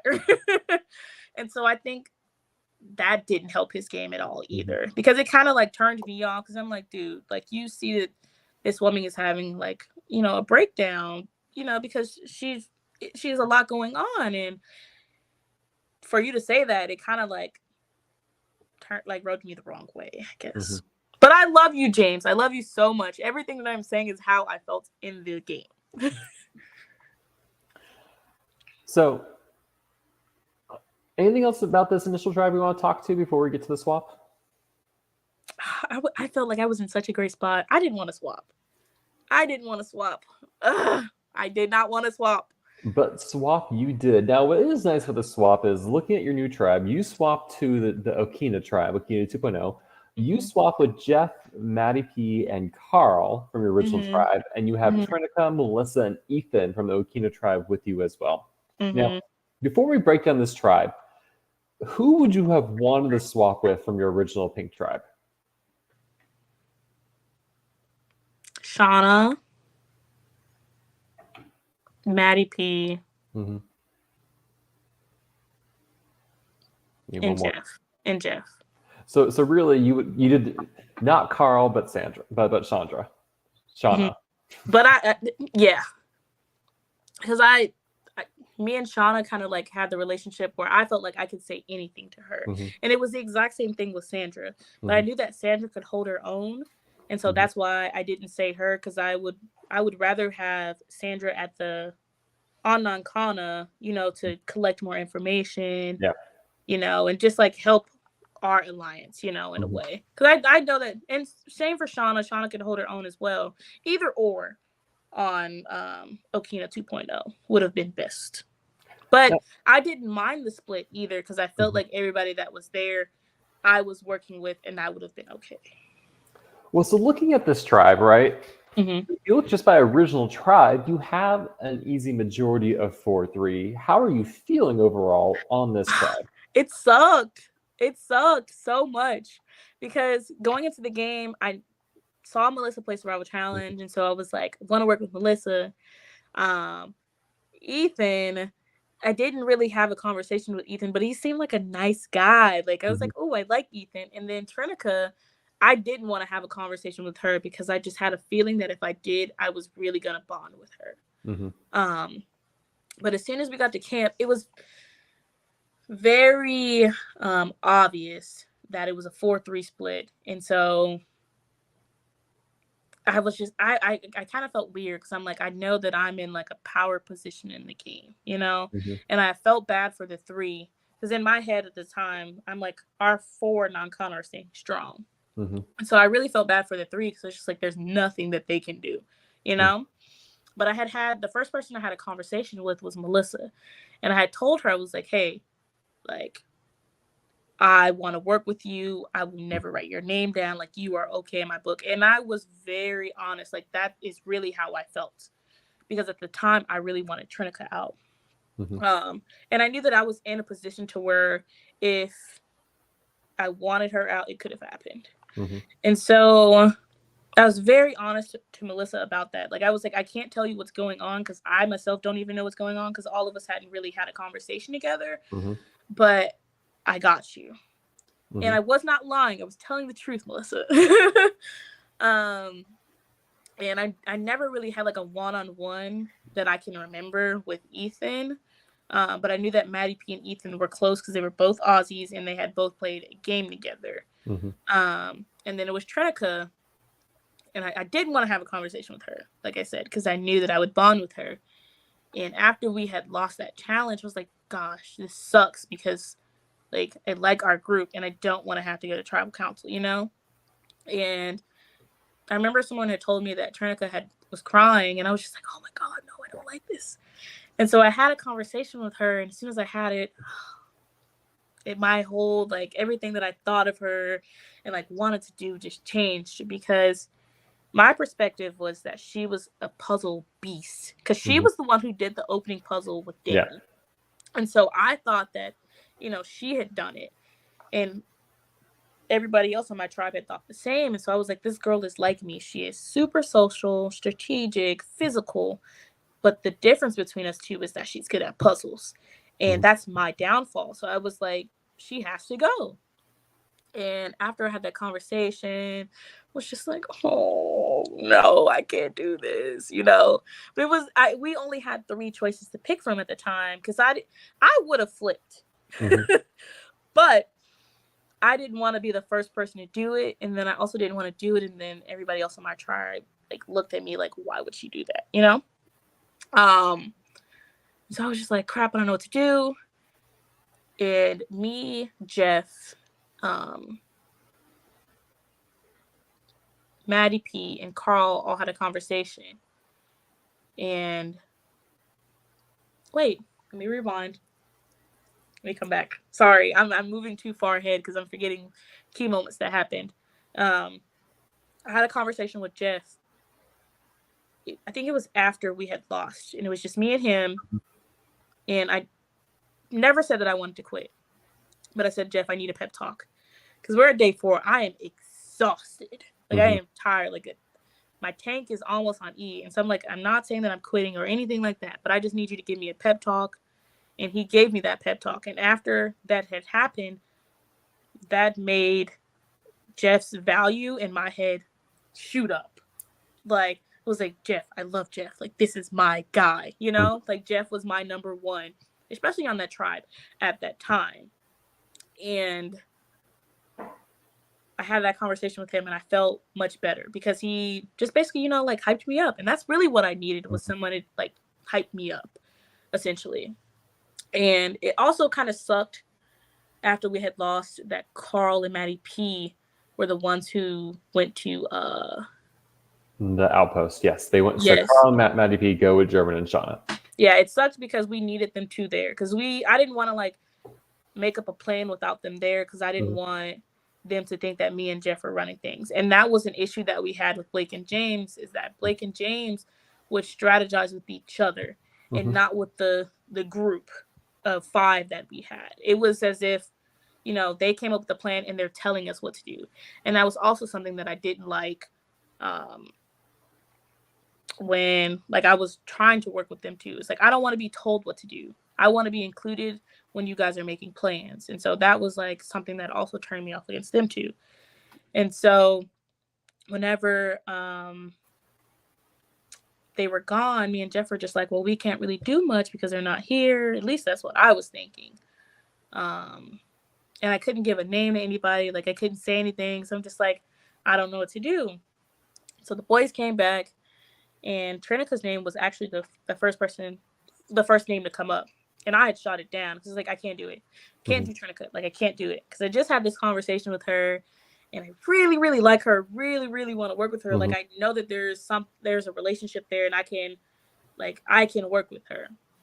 And so I was like, no, I can't do tourniquet. And they brought up Melissa's name and I wanted to say no to that too. But the issue was that time I didn't know how tight Maddie P and Ethan were. And I was like, if I say no to that, then obviously Ethan is the last choice. And I don't think Maddie P is going to agree to this. And so I was just like, I can't do that either, you know? And we ended up coming up with a plan to split the votes. And I was supposed to vote for Trinica. Me and Carl were supposed to vote for Trinica. And then Ethan, Maddie P, and Jeff were supposed to vote for Melissa. It was like all over the place. It was very weird. That round was very chaotic. Why does it keep doing that? You like do a thumbs up? Is it? But like if I do this, it. Yeah. I don't know. It likes you. That's weird. But that round was just very chaotic. Like there was just people talking everywhere and all kinds of things going on. Honestly, I couldn't keep up. And then it didn't help that production's like, time to go. And I'm like, time to go? We're not done, you know? Like I'm still looking for idols and stuff like that. It was just a lot. It was a lot. So 2 questions for you. First, did you know, or was it clear that Ethan was jumping ship and saying, hey, I'm out of the Okina group and I'm willing to turn to my own?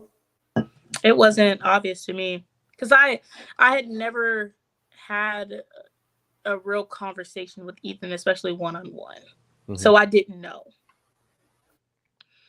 And so, yeah, I didn't know. Second, and I wish I would have known. I mean, would that have changed things? Maybe. The second is Carl will flip in this vote. Did you have any indication that was where it was going? So before we went to tribal council, like right before we had left camp, Jeff had told me, he was like, I think Carl flipped. And I think he received that information from Maddie P, which Maddie P received it from Ethan. Which was my understanding at the time. Correct me if I'm wrong. And I was like, no, he wouldn't. Like, he's not going to flip. Like, I feel like Carl would have said something to me because I felt like we had a relationship. And so as we're walking to tribal council, even before, as we're walking, I talked to Trinica and I let her know that we were voting for Melissa. And I was like, in order to gain trust between us two, I'm letting you know that we're going to vote for Melissa. And if this vote goes as planned, I have some information that will help your game out in the long run. If, you can trust me and I'm not going home. And then I talked to Carl and I was like, I don't really like this plan that we're doing because it didn't make sense. Like we were doing a lot of splitting and I was just like, guys, this is not going to work. Like it's too chaotic. I was just like, I don't like this plan. He was like, me either. He was like, well, we have to do what we got to do what we got to do. And I was like, oh, okay, well, he's going to stick with us. And I had like told Jeff about that conversation that I had. And Jeff was just like, no, he's flipping. And as we're still walking, Jeff pulls something out of his pocket and starts reading it. And I look over and I'm like, wait, what is that? Like where did this come from? Like, you never told me about this, but he did. And he's reading it. He's like, no, not right now. He was like, just reading it. He didn't want me to talk to him because he had to read. And I was like, I respect it. And once he read it, he pulled Parker to the side to get a better understanding of the advantage because he wanted to play it, but it had to have been played before, the challenge begun. And it had already began. And after Parker basically told him no, that he couldn't use it, yada, yada, yada, he walks back with us and he hands it to me. He's like, if I go home, then use this to help yourself. And I'm just like, I don't know what this is, but thank you. And so that kind of like speaks to the game that I played in my social game, that someone was able to give me an advantage in the game. Did you know Jeff was going to play a shot in the dark? I knew that there was a chance. But I mean, it was very smart for him to play it. But I didn't know if he would or not. Because also we didn't know if Melissa had an idol. Well, let's talk about that. So you get the tribal council, you vote, you come back, and then there's a flurry of advantages. Jeff plays a shot in the dark, it misses. Melissa plays an idol. Carl plays his idol. What is your thought about seeing all this occur? Oh my God. What's crazy is that, oh my God, it's so bad. So once we found out, or once Jeff got the tip off that Carl was going to flip, in my head, I was thinking that we need to change these votes. Yeah. Because Carl knew the plan that we were going in with. And if we flip, you know, like if we ended up going Trinica instead of going Melissa, you know, I'm so sorry. Like if we go Trinica instead of Melissa, then if she plays in an idol, then, you know, it really won't affect us, you know. But there was just no time. And like, if there was an advantage played, I knew that it wasn't going to hurt me. Like, I wasn't going to go out. And so I was like, let's just, you know, take the risk and vote out Melissa, which I did not want to do. I did not want to vote out Melissa, but I mean, I didn't want to vote out anybody, which sucked. But he played a shot in the dark and he was not safe. And I was like, rats. And then she pulls out an idol and I'm like, F. I'm like, all right. She and I know what kind of player Melissa is because I watched her in SC and I know that she is a bad ass. Like that she don't play. And so when she played the idol, I was just like, crap. Well, who did she vote for? And then Carl gets up and plays his idol. And I'm like, what are you doing? Like, no one voted for you, Carl, but play your idol, dude. And the votes come out, and it's Melissa. 3 votes Jeff, 3 votes Melissa, yeah. I was sad. I was so sad because at that point in time, I had really started to get close with Jeff. And I knew that Jeff was someone that I could trust in this game. And so for him to have gone out that early, I was very sad and upset. And for Carl to play an idol and did not receive any votes, and to tell me that he was paranoid about Jeff, I'm like, dude, if Jeff was gonna like write your name down, I would have told you. Because aren't we supposed to be in a working like relationship? Yeah. You know, if there was some tea, then I would spill it and give it to you, which I probably wouldn't have. But like, dude, we're in an alliance together. You gotta trust me, you know. And that's why I'd also asked him before we went to tribal council. I was giving him the opportunity to tell me if he was gonna flip or not, and he did not. He lied to me. And so, like seeing the vote, like the vote count, and like seeing Jeff go home, like I was just like, wow, like this is insane. Like now me and Maddie P are at the bottom, you know, because I knew that Carl flipped. And so I'm like, wow, what am I gonna do now? You know, I was kind of like freaking out a little bit, but I was just like, it's crazy. But I was also applauding them because I'm like, good move. Like, you guys got me. Good move. But after that vote happened, there was like a lot of like drama, I guess, in a way. After the vote out, because I was just like, I don't care who voted for who. I don't care like that Jeff went home. I did care. Like I was trying to say that I wasn't mad, but I was upset. But I was just like, I just want to know who voted what way. And obviously, I know that Melissa voted for Jeff. I knew that Carl voted for Jeff. Obviously, I knew me and Maddie P were the Melissa votes. I just didn't know where Trinica and Ethan voted because that was going to tell me what I needed to know, you know. And because I told I told Trinica to vote Melissa, but then Ethan also knew it as well. So I just wanted to know who was willing to work with us. Yeah. And so I had asked, and the first thing Ethan had said was, I voted for Jeff. I'm sorry. And not Melissa, I got to stop doing that. Trinica, and so that basically told me that Trinica voted for Melissa. And I was like, okay, my girl voted with me, you know? And Ethan pulls me to the side, and he's like, yeah, I'm sorry, I voted Melissa. And I'm like, what? And he's continuing to talk, and I'm just like, I'm still lost at that part. And I'm like, wait, did you vote for Trinica? I mean, See, look, I'm already messing up. I'm like, did you vote for Melissa or did you vote for Jeff? And he was like, I voted for Melissa. And so I didn't know what was going on. I'm like, is he lying to me at this point? Like, what's going on? And so I feel so bad. I'm so sorry, Ethan. I kind of like not yelled, but I raised my voice. And I was like, I'm so confused because you just told me that you voted for Jeff. And now you're telling me you voted for Melissa. Like, you and Trinica, y'all need to get y'all's story straight because somebody is lying to me. And I said it loud enough for everybody to hear, and I felt so bad. But like I felt so bad, but I needed to do it because I needed to understand like who voted what way. Like, just tell me, don't lie. Like, you voted for Jeff, fine. You know, it is what it is. It's not me, you know. And as soon as I had said that, he was like, can you please lower your voice down? Like, I just want to explain. And I felt so bad. Like, I really felt bad because you could just tell that Ethan was just like stuck in like a bad spot. And I ended up walking away because I was like, I don't know who did what.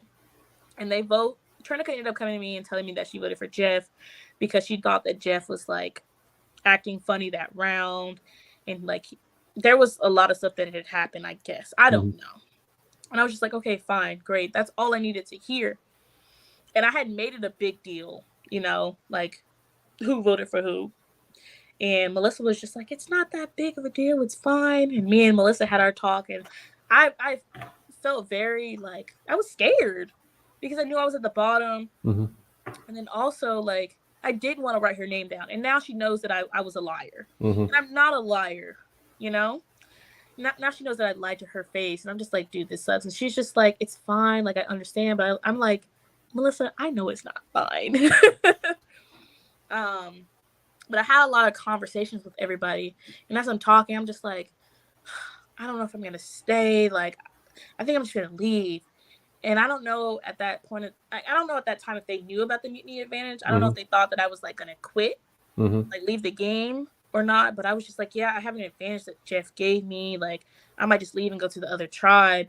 And once I had said that, me and Carl hadn't had a conversation yet. Once I'd said that, Carl was very apologetic and very sorry for the move that he had made. And I was just like, dude, I don't care. Like, you lied to me. Like, you lied to my face, and then you flipped and you didn't say anything. Like, I was like, just get out of my face. And he was just like, I'm sorry, Jhorden. I'm sorry. I don't want to lose you. Like, I love you, yada, yada, yada. And I was just like, I don't care. Like, I just need time to think. And I remember making this such a big deal. Like, I was being so dramatic. Like, I was like pulling production to the side. I was just like, hey, Josh, can I speak to you? Because you have to let them know ahead of time if you're going to use it. And I was like, hey, Josh, I'm just talking to you right now, you know, just to, you know, act like I think I'm going to use it, you know, but I wasn't at the time, but I was at the same time. Like, I was thinking about it, but I was just like, I don't know if I'm going to use it yet, but I'm just talking to you to, like, I guess, scare them. I don't know. And once Maddie P had heard about it, I felt so bad for him, too, because if I left, I knew Maddie P was going to be next. I knew it, because Carl was obviously willing to work with him because he flipped. And Maddie P would have been the bottom man. Yep. And like after he found out about it and we had a conversation, he started crying. I was just like, dude, please don't cry. Like I don't know what to do because like I want to stay for you, but I can't stay and then I'm next. Yeah. You know? And so I was just in a tough spot. But I was still, I don't know, I was being dramatic. I was being very dramatic. So let's run through a hypothetical. Had you not mutinied and stayed in this tribe, you would have won maybe 3 more challenges. Would you have been the next vote, or do you think Matthew still would have been the vote? So okay. I was actually gonna stay. Like I had like talked, like went through all the scenarios in my head, and I was like, just write it out with this tribe. And I was gonna stay. The issue was when Tony mutinied over. But if Tony would have never mutinied over, I think I would have been okay. Because I still would have wanted to. It would have been. I obviously would have worked with Maddie P, for sure. And then knowing that Ethan, you know, voted with us, that would have been 3. And I still would have tried to pull Trinica. Because even though she didn't vote with me, I felt like I could trust her. Would you be targeting Carl or Melissa? Carl. Okay. Because Carl didn't have the idol, he flipped on me. And like my boy Jeff went out. I gotta get some redemption for him now. You know, so I probably would have wanted Carl to go out next. I would have been in an okay spot if I would have stayed, but it's just once Tony came over, I couldn't risk it. So you get the next mini challenge. There's a lot of shenanigans with Tony and eventually mutinying over with Hannah's advantage originally. And with that, I don't think he was allowed to do that. Because, like, reading the rules on the mutiny paper, you have to, Hannah would have had to, like, let production know that she was giving this to somebody. And whoever was playing it also had to let production know that they were going to play it prior to. I think that's what it had said on the note. So Hannah just been the rule of cool at play there. Yeah, Hannah giving it to Melissa, Melissa giving it to Tony. I believe Hannah could have taken it back, but I mean, there was so much happening that. Yeah, and so when Tony mutinies over, like you said, that's the deciding factor. You jump ship, you rejoin your original Pink Tribe Nankana, and so it is you along with Blake, Shauna, Sandra, Kiri, and then German, Hannah, and Charlie from the original Kino tribe. This is a much more favorable situation in a 5-3 majority, which is important because you are going to go to 3 back-to-back tribal councils. So for the second time, I'm not going to go into, do you want to talk about these 3 challenges? You have the Crate Endurance Challenge, you have Hot Pursuit, you have a Beanbag Toss of the Puzzle. Anything about those challenges you want to bring up now? I mean, the Crate Challenge, I didn't participate in it because I knew that I wasn't going to be the best because of my leg, but also I didn't want to. You got to know the challenges to set out and the ones to participate in, because those challenges can wear you out. And especially if you're going to be out there that long, I would rather conserve as much energy as I can. That time I spent filling Sandra in on everything that had happened, and I made Carl out to be the bad guy. So that if something were to happen, we could turn on him, you know? We tried to look for an idol for Maddie P because Maddie P said that he was going to throw the challenge. And if we found an idol, we could have gifted it to him for him to throw it, and then someone else would have went home. But that was like the main thing that had happened. I was kind of in a weird spot because once I like swapped over, the first people that I talked with were OG Nankana. I really didn't talk with like the newer people, because I needed to inform them what had happened because it was a lot. You know, that was like the biggest thing that had happened in the game at that time, at least for me and Nankana. And I kind of like skipped over them, but then I came back and I was like, hi, nice to meet you guys. I'm so sorry there's a lot going on, but I'm Jhorden, yada, yada, yada. But for us to lose, it put me in a terrible spot because I didn't know these guys. Like, I hadn't had a conversation with them, but I liked them at the time. I was like, oh, they seem cool, but I hadn't had that conversation, you know? And so once we had lost, Blake did not help himself in that challenge. Blake did not. And then once we had lost and we got to camp, it was like the same old Blake. I was like, this man has not learned anything. Like, he's still giving orders. And he was like, this is what we're going to do. We're going to split the votes, which what he said was very smart. But I was so fed up. I was like, we're not doing this. And I don't know if it was me who like led the charge with the Blake vote, but I definitely had I feel like I had a lot of influence because I released like the information about like him wanting to burn the tarp and burn the rice and like all those kinds of things. So I think that like that put fear to certain people and made them want to even more vote out Blake, which now thinking about it, I shouldn't have done that. We should have gotten rid of Hannah, German, or Charlie. But I did what I felt was necessary at the time. Who of the 3 would you have wanted to target first? Probably Charlie. Okay. I heard that Charlie was a bit of a flip-flopper and that he was really tight with Tony, which Tony was a big player in the game and Tony had to go. And so I didn't want to keep people who were aligned with him in the game. Mm-hmm. Charlie, on the other hand, disagrees with that mentality. But I mean, like, it sucks. I'm sorry, Charlie. So was the Blake vote then fairly straightforward with getting everyone on board? Was there much? Yeah, because Blake wanted, the split to be, I don't remember who it was with, but I know it was definitely with German, because German had an advantage, and I was told that it was an idol, but it was the burner vote. But I kind of like interrupted a big group that was having a conversation, and I was just like, I told them what Blake had said. I didn't care, and I was like, I kind of like you guys. Like, I don't want to do this, He wants to do this, but I just want to vote him out, I feel like it was fairly easy getting everybody on board with it. Of course, Okina is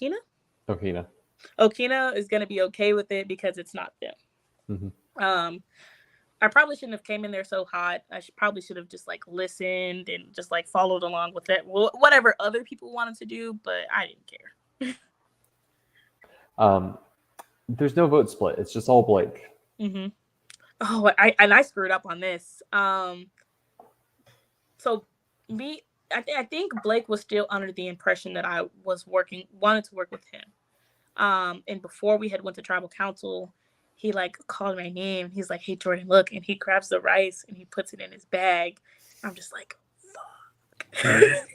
And so as we're walking, I'm telling everybody, I'm like, guys, he put the rice in his bag. He put the rice in his bag, just to give them more motivation to even want to vote him out, And so we go through tribal council or whatever. It's time to vote, and I believe I'm the first person to vote. And like I said, my facial expressions are always going to be the downfall of me. Always.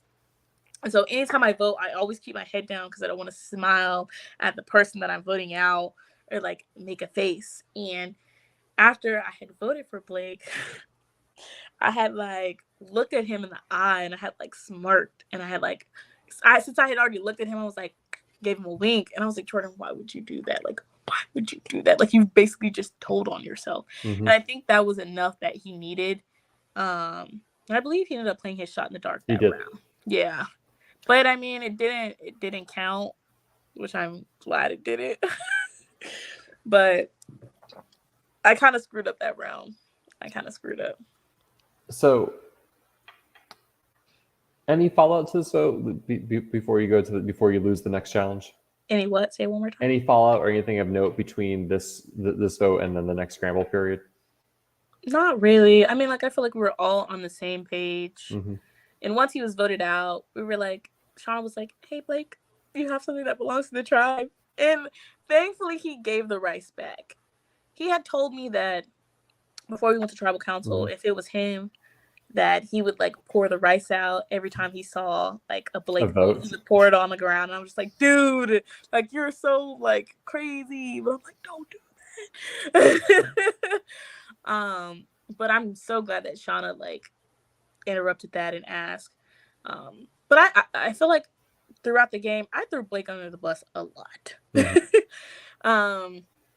Just to put a bigger target on him, because I mean, I'm not gonna put it on myself. We had a lot of flashlights go up missing throughout the game, and I used to say all the time, I know that Blake and James had it because they were the last two to have it, and so I would always put the blame on them. Now, I didn't know if they really had it or not, but I was lying just to put a bigger target on their back, because I also knew that they were going to be a problem. Like, they were going to be super hard to get rid of because they were physical and they were very strategic. Like, it was just me protecting myself and wanting to get out power players in the game. When there's now 13 players left, when were you anticipating the merge to be?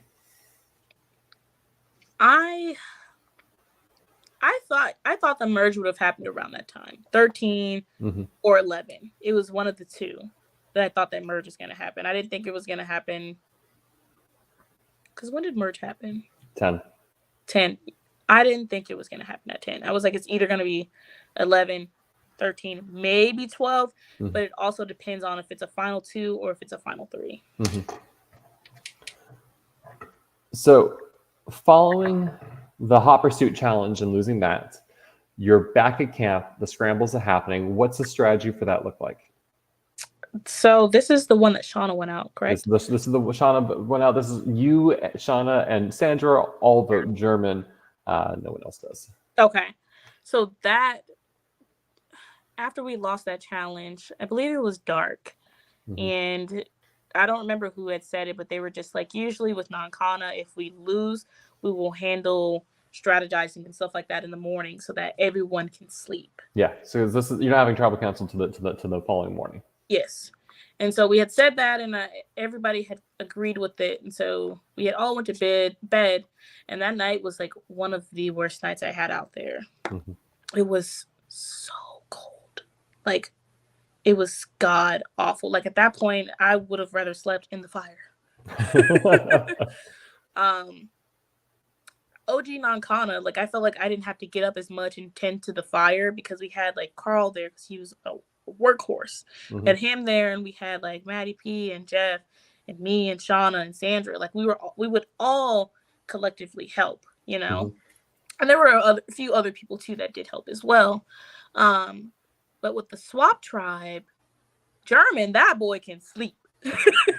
That boy did not get up the whole night. And I'm like, damn, I'm mad at him because I'm like, you ain't get up to help. But at the same time, I'm jealous because I'm like, I wish I was getting the sleep that you were getting.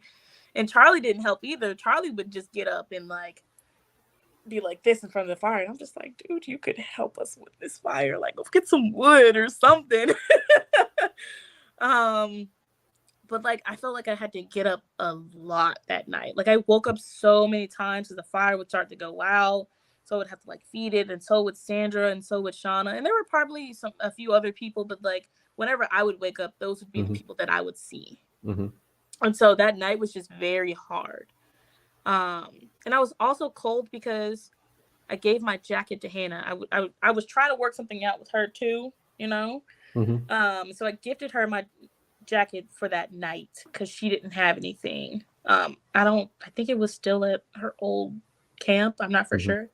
But I let her have my jacket, and so I was just really cold that night. And so the next morning, we had woken up, and I was hearing my name. I was like, and I was hearing it. Everybody kept saying that German was saying, and I was like, what? Like, German, there's no way, because I'd had a conversation with him. I was like, I'm not gonna write your name. Like, you can trust me. Like, I got you. Like, I will not. Just like Melissa. Yes, but okay.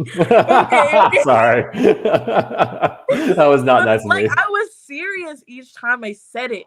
And I promised German, I was like, I won't write your name down. And I had heard from like everybody that I was working with that German was throwing your name out. I was like, what? Like, I had just told this guy that I was gonna, I wanted to work with him, and then you say my name, and at that time we still had the numbers, so I'm like, what is he thinking, you know? But I also knew about his advantage, and I was like, it's a burner vote. If it goes to a tie, we revote. He can't use it again, you know. And so like, I don't understand like why he's throwing me out there and not trying to come like with OG non-Kana and strategize with us and try to like save himself essentially. And so in my head, I was like, dang, he want to get me out? Okay, then I'm gonna vote for him, you know? And I remember talking to Shauna. It was me, Shauna, and Sandra, and I was just like, if we go to a tie, we're gonna revote. And if all four of us, me, Shauna, Sandra, and Kiri, if all four of us vote for him, he's out. Like, there's nothing that he can do unless he has an idol. And we like, us three came up with that plan, and we're just like, that's what we're gonna stick to. Which we made the mistake of not really including Kiri in it, which wasn't like on purpose. Like, I really wanted to work with Kiri, but I just it was very hard because like whenever I'd be up or something, she would be in the shelter with other people. And like, I don't necessarily want to pull somebody like away from like the group or something like that. She just wasn't like with us, like physically with us. Well, you mentioned that you, Sandra, and Shauna, like you feel like you're a tight alliance. So in fact, you said like this would be my ideal final three. Do you feel like that was a vibe that maybe she picked up, saying like this is a really strong yes, and later on after Shauna had went home, she said she felt at the bottom of the 4, which, I mean, she's right on that. But also at the same time, in my head, it didn't make sense for her to flip, because I'm like, we would have to lose a lot to get down 4 of us. And even if we made it that far, I felt like the swap was going to come before that. Like, or the merge, yeah. I mean, yes, a merge is going to happen before that would even happen. And so I thought it was unnecessary. But it's so bad. That was a mistake that I made, is not really like strategizing with her a lot. And like I said, I wanted to work with her, but I didn't put in the work, which is something that I do regret. But I don't know how big of an impact it would have made, because I think Kiri and German had known each other already. Yeah, Kiri and Jhorden had played with each other in Surviving Canada the prior summer. So I don't know if it would have made a bigger impact, but like I still should have done better, which is something that I do regret. Yeah. It's hard to know. Like if you been, let's say you were targeting Charlie that round instead of German, maybe Kiri is, and like you put the work in with Kiri, maybe then she's like, I don't need the flip because German is safe. I'm okay losing Charlie. I feel comfortable with Jhorden and co. But we had mentioned Charlie. I think Charlie was probably going to be the vote before I started hearing my name that was supposedly from German. But that vote out was crazy. What was your reaction to this thing? Oh my God. When I tell you, like, I was so prepared to see my name. And I had talked some mess in my confessional too, which is so, I mean, not my confessional, when I went to go vote, which is so embarrassing now, like knowing that I was on the wrong side of the numbers. But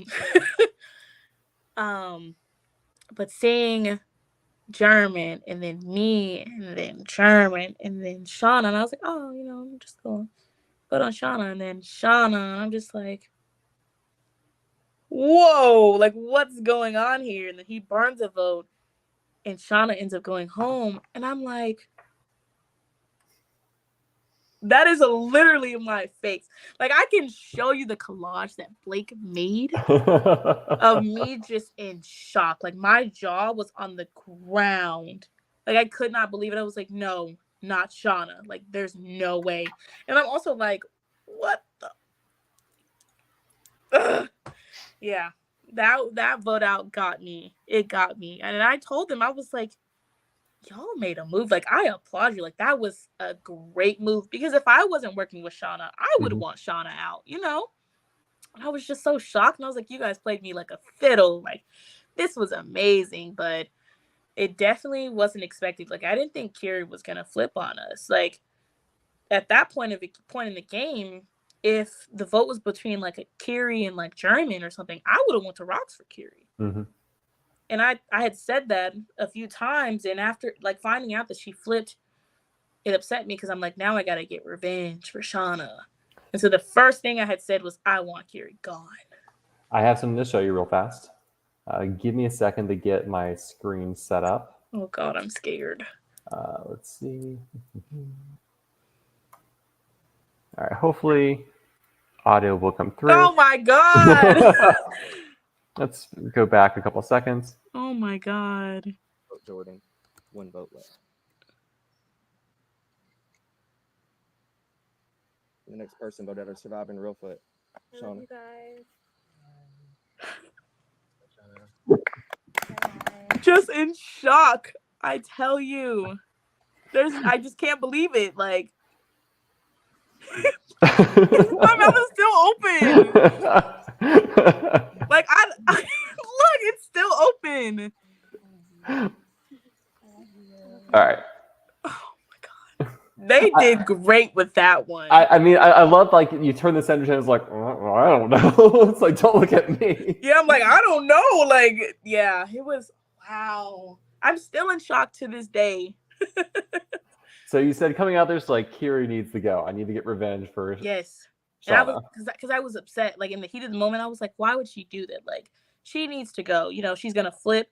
And Kiri had kind of like, whenever I had came back to that camp and I had told him about what happened with Carl, she was upset that he had flipped. And so it didn't make sense to me that she would flip on us too, you know? And so I had made it like very obvious. Like I was like, I don't want her here. Like I want her to be out next. But I'm like, Jhorden, you don't even have the power to do that. So that next round, it looks like you and Sandra are scrambling. Mm-hmm. So the next round, I had to like suck it up, and I'm just like, Jhorden, you have to think smart.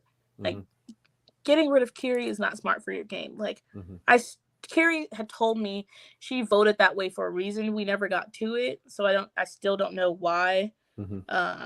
She voted that way, but she said she didn't want to vote me, which, like, actually taking the time to think about it, I'm like, okay, Jhorden, stop, you know, trying to get revenge for people and play a smart game. And so I was just like, okay, had a conversation with Kiri, and I was just like, I don't want you to not feel included. Like, that was never my intention. And I wish you would have told me, you know, before Shauna's vote out, because I would have, you know, reassured you that you are okay with me. Like, I want to work with you, you know?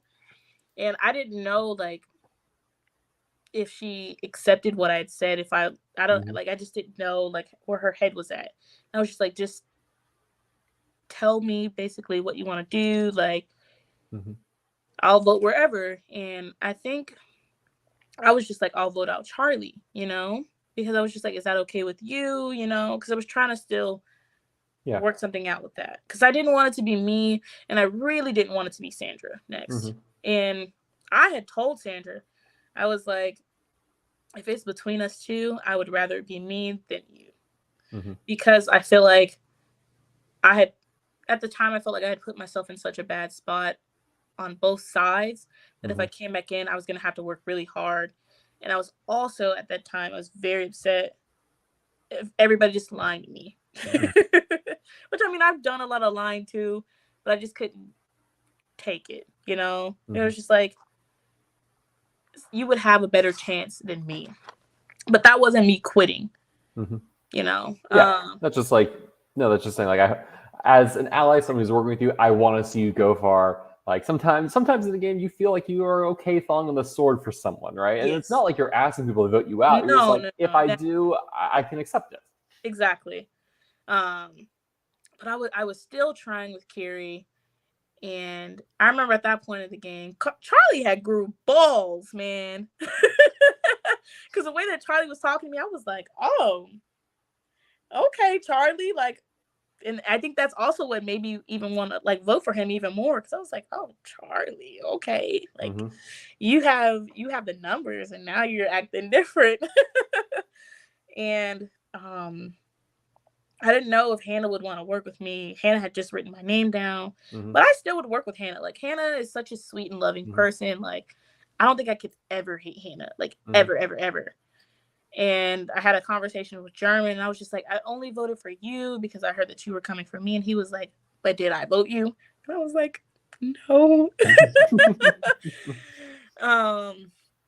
And so, but I knew that German wasn't going to vote with me. And so I knew it was going to be between me and Sandra unless we could have convinced Kiri to come our way, which obviously we didn't.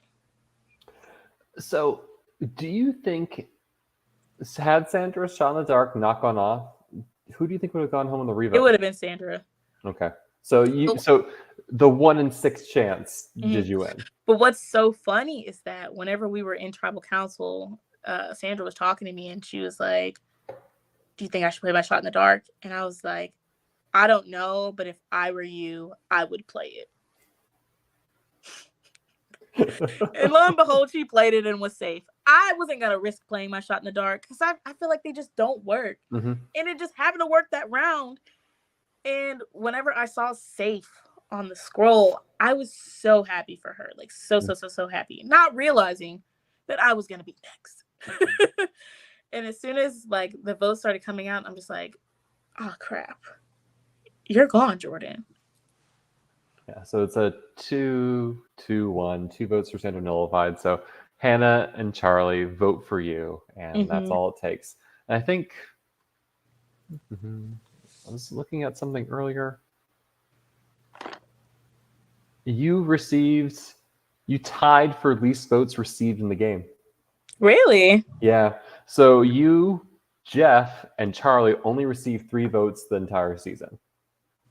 Wow. I probably would have gotten more if I was still in the game. Wow. Honestly, that's a shocker to me too, considering how many tribal councils I went to. Like, geez, I feel like the tribal council queen at this point. Do you want to compare it to your survival challenge votes received? Oh, I think it was low. I didn't receive that many votes in survival challenge. 5. You received 5 votes in survival challenge. 4 of those, the round you were voted out. Mm-hmm. The only other one came at the final 6 rounds. Yeah, I remember Julie that. voted for you. Mm-hmm. And you know what's crazy too is that in survival challenge, I almost convinced Baltazar to play his idol on me. I almost convinced him. And if oh my God, I wish he would have done it. So I told them that Brinkley was going to be a problem. I told them that and Brinkley was the one who told me that it was going to be me. And I told them, I was like, guys, we literally have 2 people sitting right here. And I had pointed towards Isaiah and him. And I was like, these 2 have to go or they're going to win. And I was like, one's immune and one's not. Mm-hmm. But they don't listen to me. It's okay. So let's run a hypothetical here. So looking how the season ends up playing out, it ends up being kind of Okina 2.0 versus Nankana 2.0. Those swap tribes roughly stick together. Mm-hmm. Do you think you would have stuck with that original pink, or that's pink swap tribe in the merge, or you would have done something different? You think? I don't really know because I had a chance to play with everybody in the game besides Tony. Mm-hmm. Tony was the only person that I didn't get a chance to play with, so I feel like I could have went either way because I was on both tribes like on the swap. So I don't know exactly what I would have done per se. And we alluded to this earlier, and you kind of talked about this, but one of the key reasons to not join Redemption when you're voted out, even though you have to imagine Merge is right around the corner, right? There's only 11 players left in the game, right? You talk about like, I am so exhausted. Can you talk through what was going through your head at that point in time when asked that question of, do you want to go to Redemption? And was that spur of the moment or not? It was very hard for me because I never consider myself a quitter. Never. But I had kind of like told myself in my head on day 2 that if I was voted out, I'm not going to Redemption. Like it was already like a thing for me. But once I was voted out, like me being so exhausted, like mentally and physically, like it played a huge part in me not wanting to come in. But then also I felt as if all the people that I wanted to work with were going to be getting sent to Redemption. And at the time, I thought that it was only going to be 1 person coming back, not 2. And so I was just like, I don't want to play the game with these liars. And so I was just like I felt okay with the game that I had played. Like I felt like I played hard. But like now thinking about it, I should have gone to Redemption. Like I feel like I should have fought harder for my game. I just wasn't in the right mental space, you know? But if asked to come and play again for Reelfoot, I will be. So guys, don't count me out. Don't count me out. Like I will really prepare myself because now I know what I'm getting myself into. Survival Challenge and Surviving Reelfoot are completely different games. Like Reelfoot is a different beast. And I was just not as prepared as I thought I was. And so if I was asked to come back. Because what's interesting, you were in both games for 5 days, right? That said, it is a very different 5 days. I feel Survival Challenge is a sprint, while Reelfoot is a marathon, if I can give that kind of description. It is. And the thing with Survival Challenge was I felt like if I had more time, then I could have saved myself and possibly made it to that final 3. And Reelfoot, I had the time. It was just a different game, a different beast. Like this cast for Reelfoot was so much different than Survival Challenge. Like this is the best cast like that Reelfoot has had, in my opinion. Obviously, but like there's so many heavy hitters in this season. It was very tough to play. Like production and the casting, they did amazing with this season.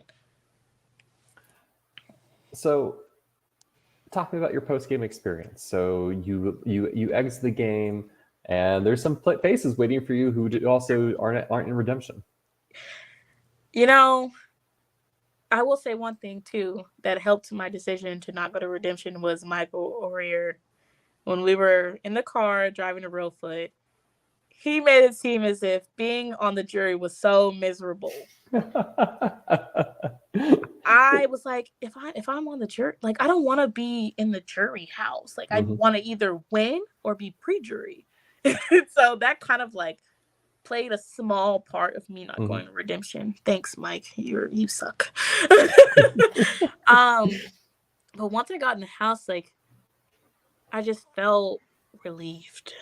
Like being voted out of a game or being finished, like there's just a weight lifted off of your shoulders. And being able to see like the first two people that I saw were Danny and James, because at that time redemption was still going on.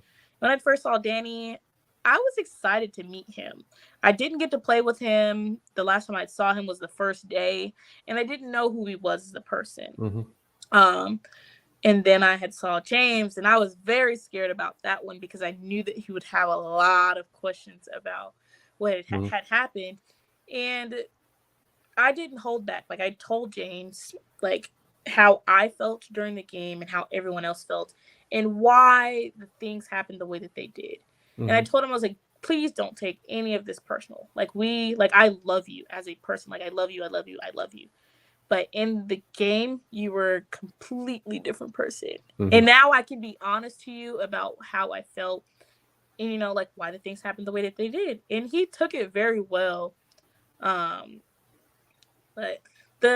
being in not the redemption house, being in the pre-jury. Ponderosa.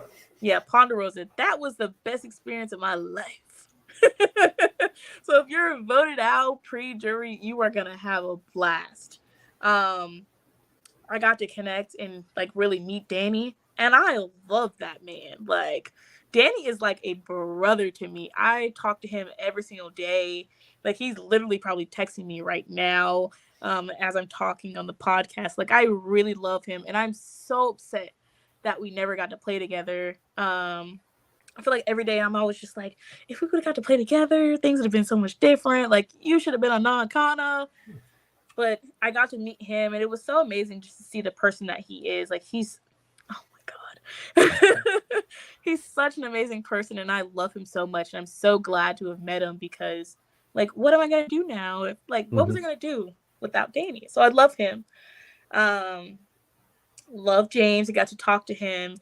And then once the rest of the pre-jurors got to come in, I was scared to talk to Blake because I knew Blake was going to be like, and he was, but like, you know, we talked and no hard feelings. Like I love Blake. Blake is he is a party. He's a walking party. Okay.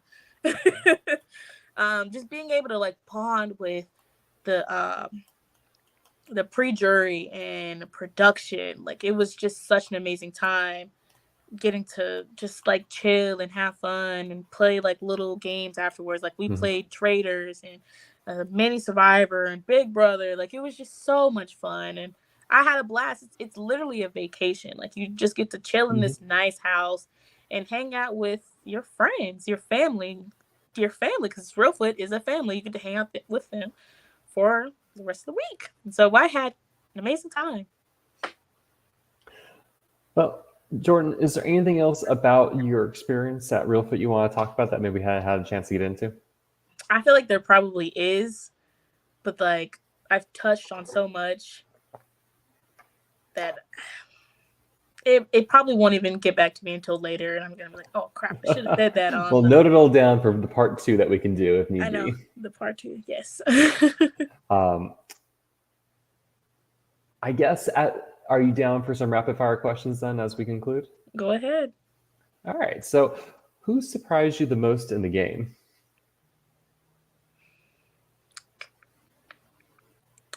Debbie. Okay. Who do you? Oh, go ahead. Oh, Debbie really surprised me. I thought that once she was voted out, she would have not done the redemption part. Mm-hmm. And for her to stay for all of those days, I'm so proud of her and so shocked and surprised. Like, she shocked me.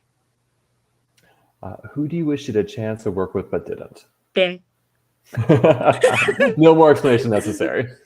Because I worked with everybody, Mm-hmm. everyone, even Melanie in Survival Challenge. So I have played a game with everybody besides Danny and Tony. Had you gone the redemption, do you think you would have done well in the endurance challenge or the voting challenge, the get to the fire making challenge? The voting. And do you think you could have taken on Melanie or Shauna in the fire making challenge? Shauna would have definitely beat me. Okay. Shauna was our fire person the entire time we were out there, so she was making them every day. Mm-hmm. And she's also a little better at doing it than me. Like, I can make a fire. I'm confident in my fire making skills. Mm-hmm. I'm just not as good as her. I would have had a better chance going up against Melanie.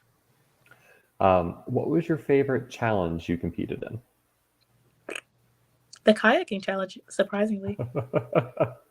What was a favorite camp life moment that maybe we haven't talked about? Parker, or should I say Paca? I loved when he would come, like, at the end of the night. There was one night he came and he, like, hung out with us for what it felt like 2 hours, like, just talking. We were all laughing and cracking jokes and stuff like that. Like, Parker made it so much fun in the game, especially, like, during our downtime. I enjoyed those nights. Let's say Reelfoot is doing a returnee season. What's one player from your season that's not yourself that you would like to see come back? Not me, you sure? Oh, this is so tough. Because, like, I have such a great cast. Like, everybody on there is amazing.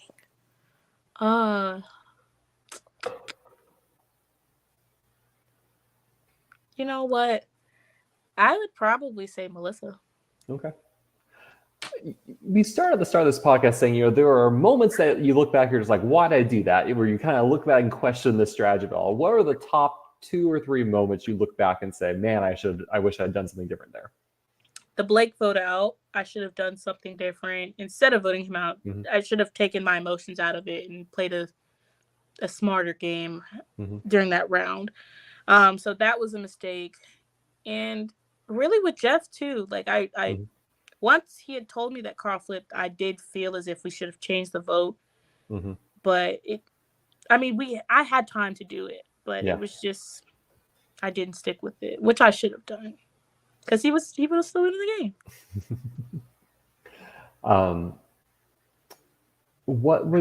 What do you think is for you was the biggest difference between Survival Challenge and Reelfoot? Or what advice do you give for other Survival Challenge players who will then go on to play Reelfoot? Reelfoot is tough. Like, Survival Challenge is hard too, Mm-hmm. but Reelfoot is tough. Mm-hmm. Honestly, I would just say, if I could have really physically prepare yourself for this game, Mm-hmm. because you were out there for 8 days. Like I said, Survival Challenge is 5, but it's really like 4, because Mm-hmm. the first day is a half and the last day is a half. So just really prepare yourself to be doing a lot of walking in Reelfoot, because like in SC, Mm-hmm. You'd wake up, go to the challenge field, and they had holding areas that were like really close to the challenge, so you didn't have to walk all the way back and forth. It was very convenient, and it was less on your body. Reelfoot, you ain't got that. You're going back to camp. You're hiking all the way back in the middle of the woods, and then coming all the way back for tribal council, then going all the way back, then coming all the way to the challenge field. So just really preparing yourself for the game that you were getting into. Mm-hmm. It's gonna be fun, but it's gonna be tough. I mean, it's Survivor. Don't expect it to be easy. And maybe we've already talked about this, but if you go back in time and tell yourself any one thing before the game began, what would you tell yourself?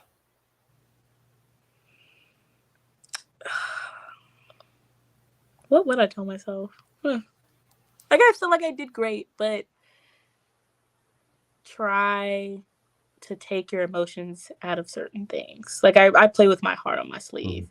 And especially people who I really care about, once they're gone, like I said, I want revenge for them. And so, like, taking the emotions out and, like, actually thinking smart, that's what I would tell myself. Wrap this up for me. What has this experience meant for you? It was amazing. Like, I learned so much about myself. I pushed myself to, limits that I never thought that I could. I did things that I was not comfortable with. And I made so many, not friends, but I gained family, This experience was amazing. Like, I would never, ever take it back. Like, I will talk about playing Surviving Reelfoot for the rest of my life. And even if this is my only chance of playing, like, I will cherish this moment forever because it was a great time. Like, I loved it. Like, I love the game of Survivor. And so this was my experience, whether I get on the real show or not. This was my experience. This and Survival Challenge. Like, I loved it. Well, Jhorden, is there anything else you want to talk about that maybe you had a chance to get to yet? Not really. Like, I've said everything I needed to say. I've said my piece. I hope that no one has any hard feelings about anything, because this is how I felt in the game. Like I said, there might be things that I think of later, but oh well. I've said the important things. Oh, I will say that the time that I went to the outpost, I did steal a few French fries before I made it to camp because they had banana pudding and I didn't. So I ate some fries on my own. Yeah. Yeah, I apologize. I didn't even talk. I didn't even mention your outpost visit with Melanie. Yeah. I mean, I got a catfish plate with hush puppies, coleslaw, and French fries, and I should have just eaten the whole damn thing. Shit. Said, sorry, there's nothing there. Melanie stole my coins. Yeah.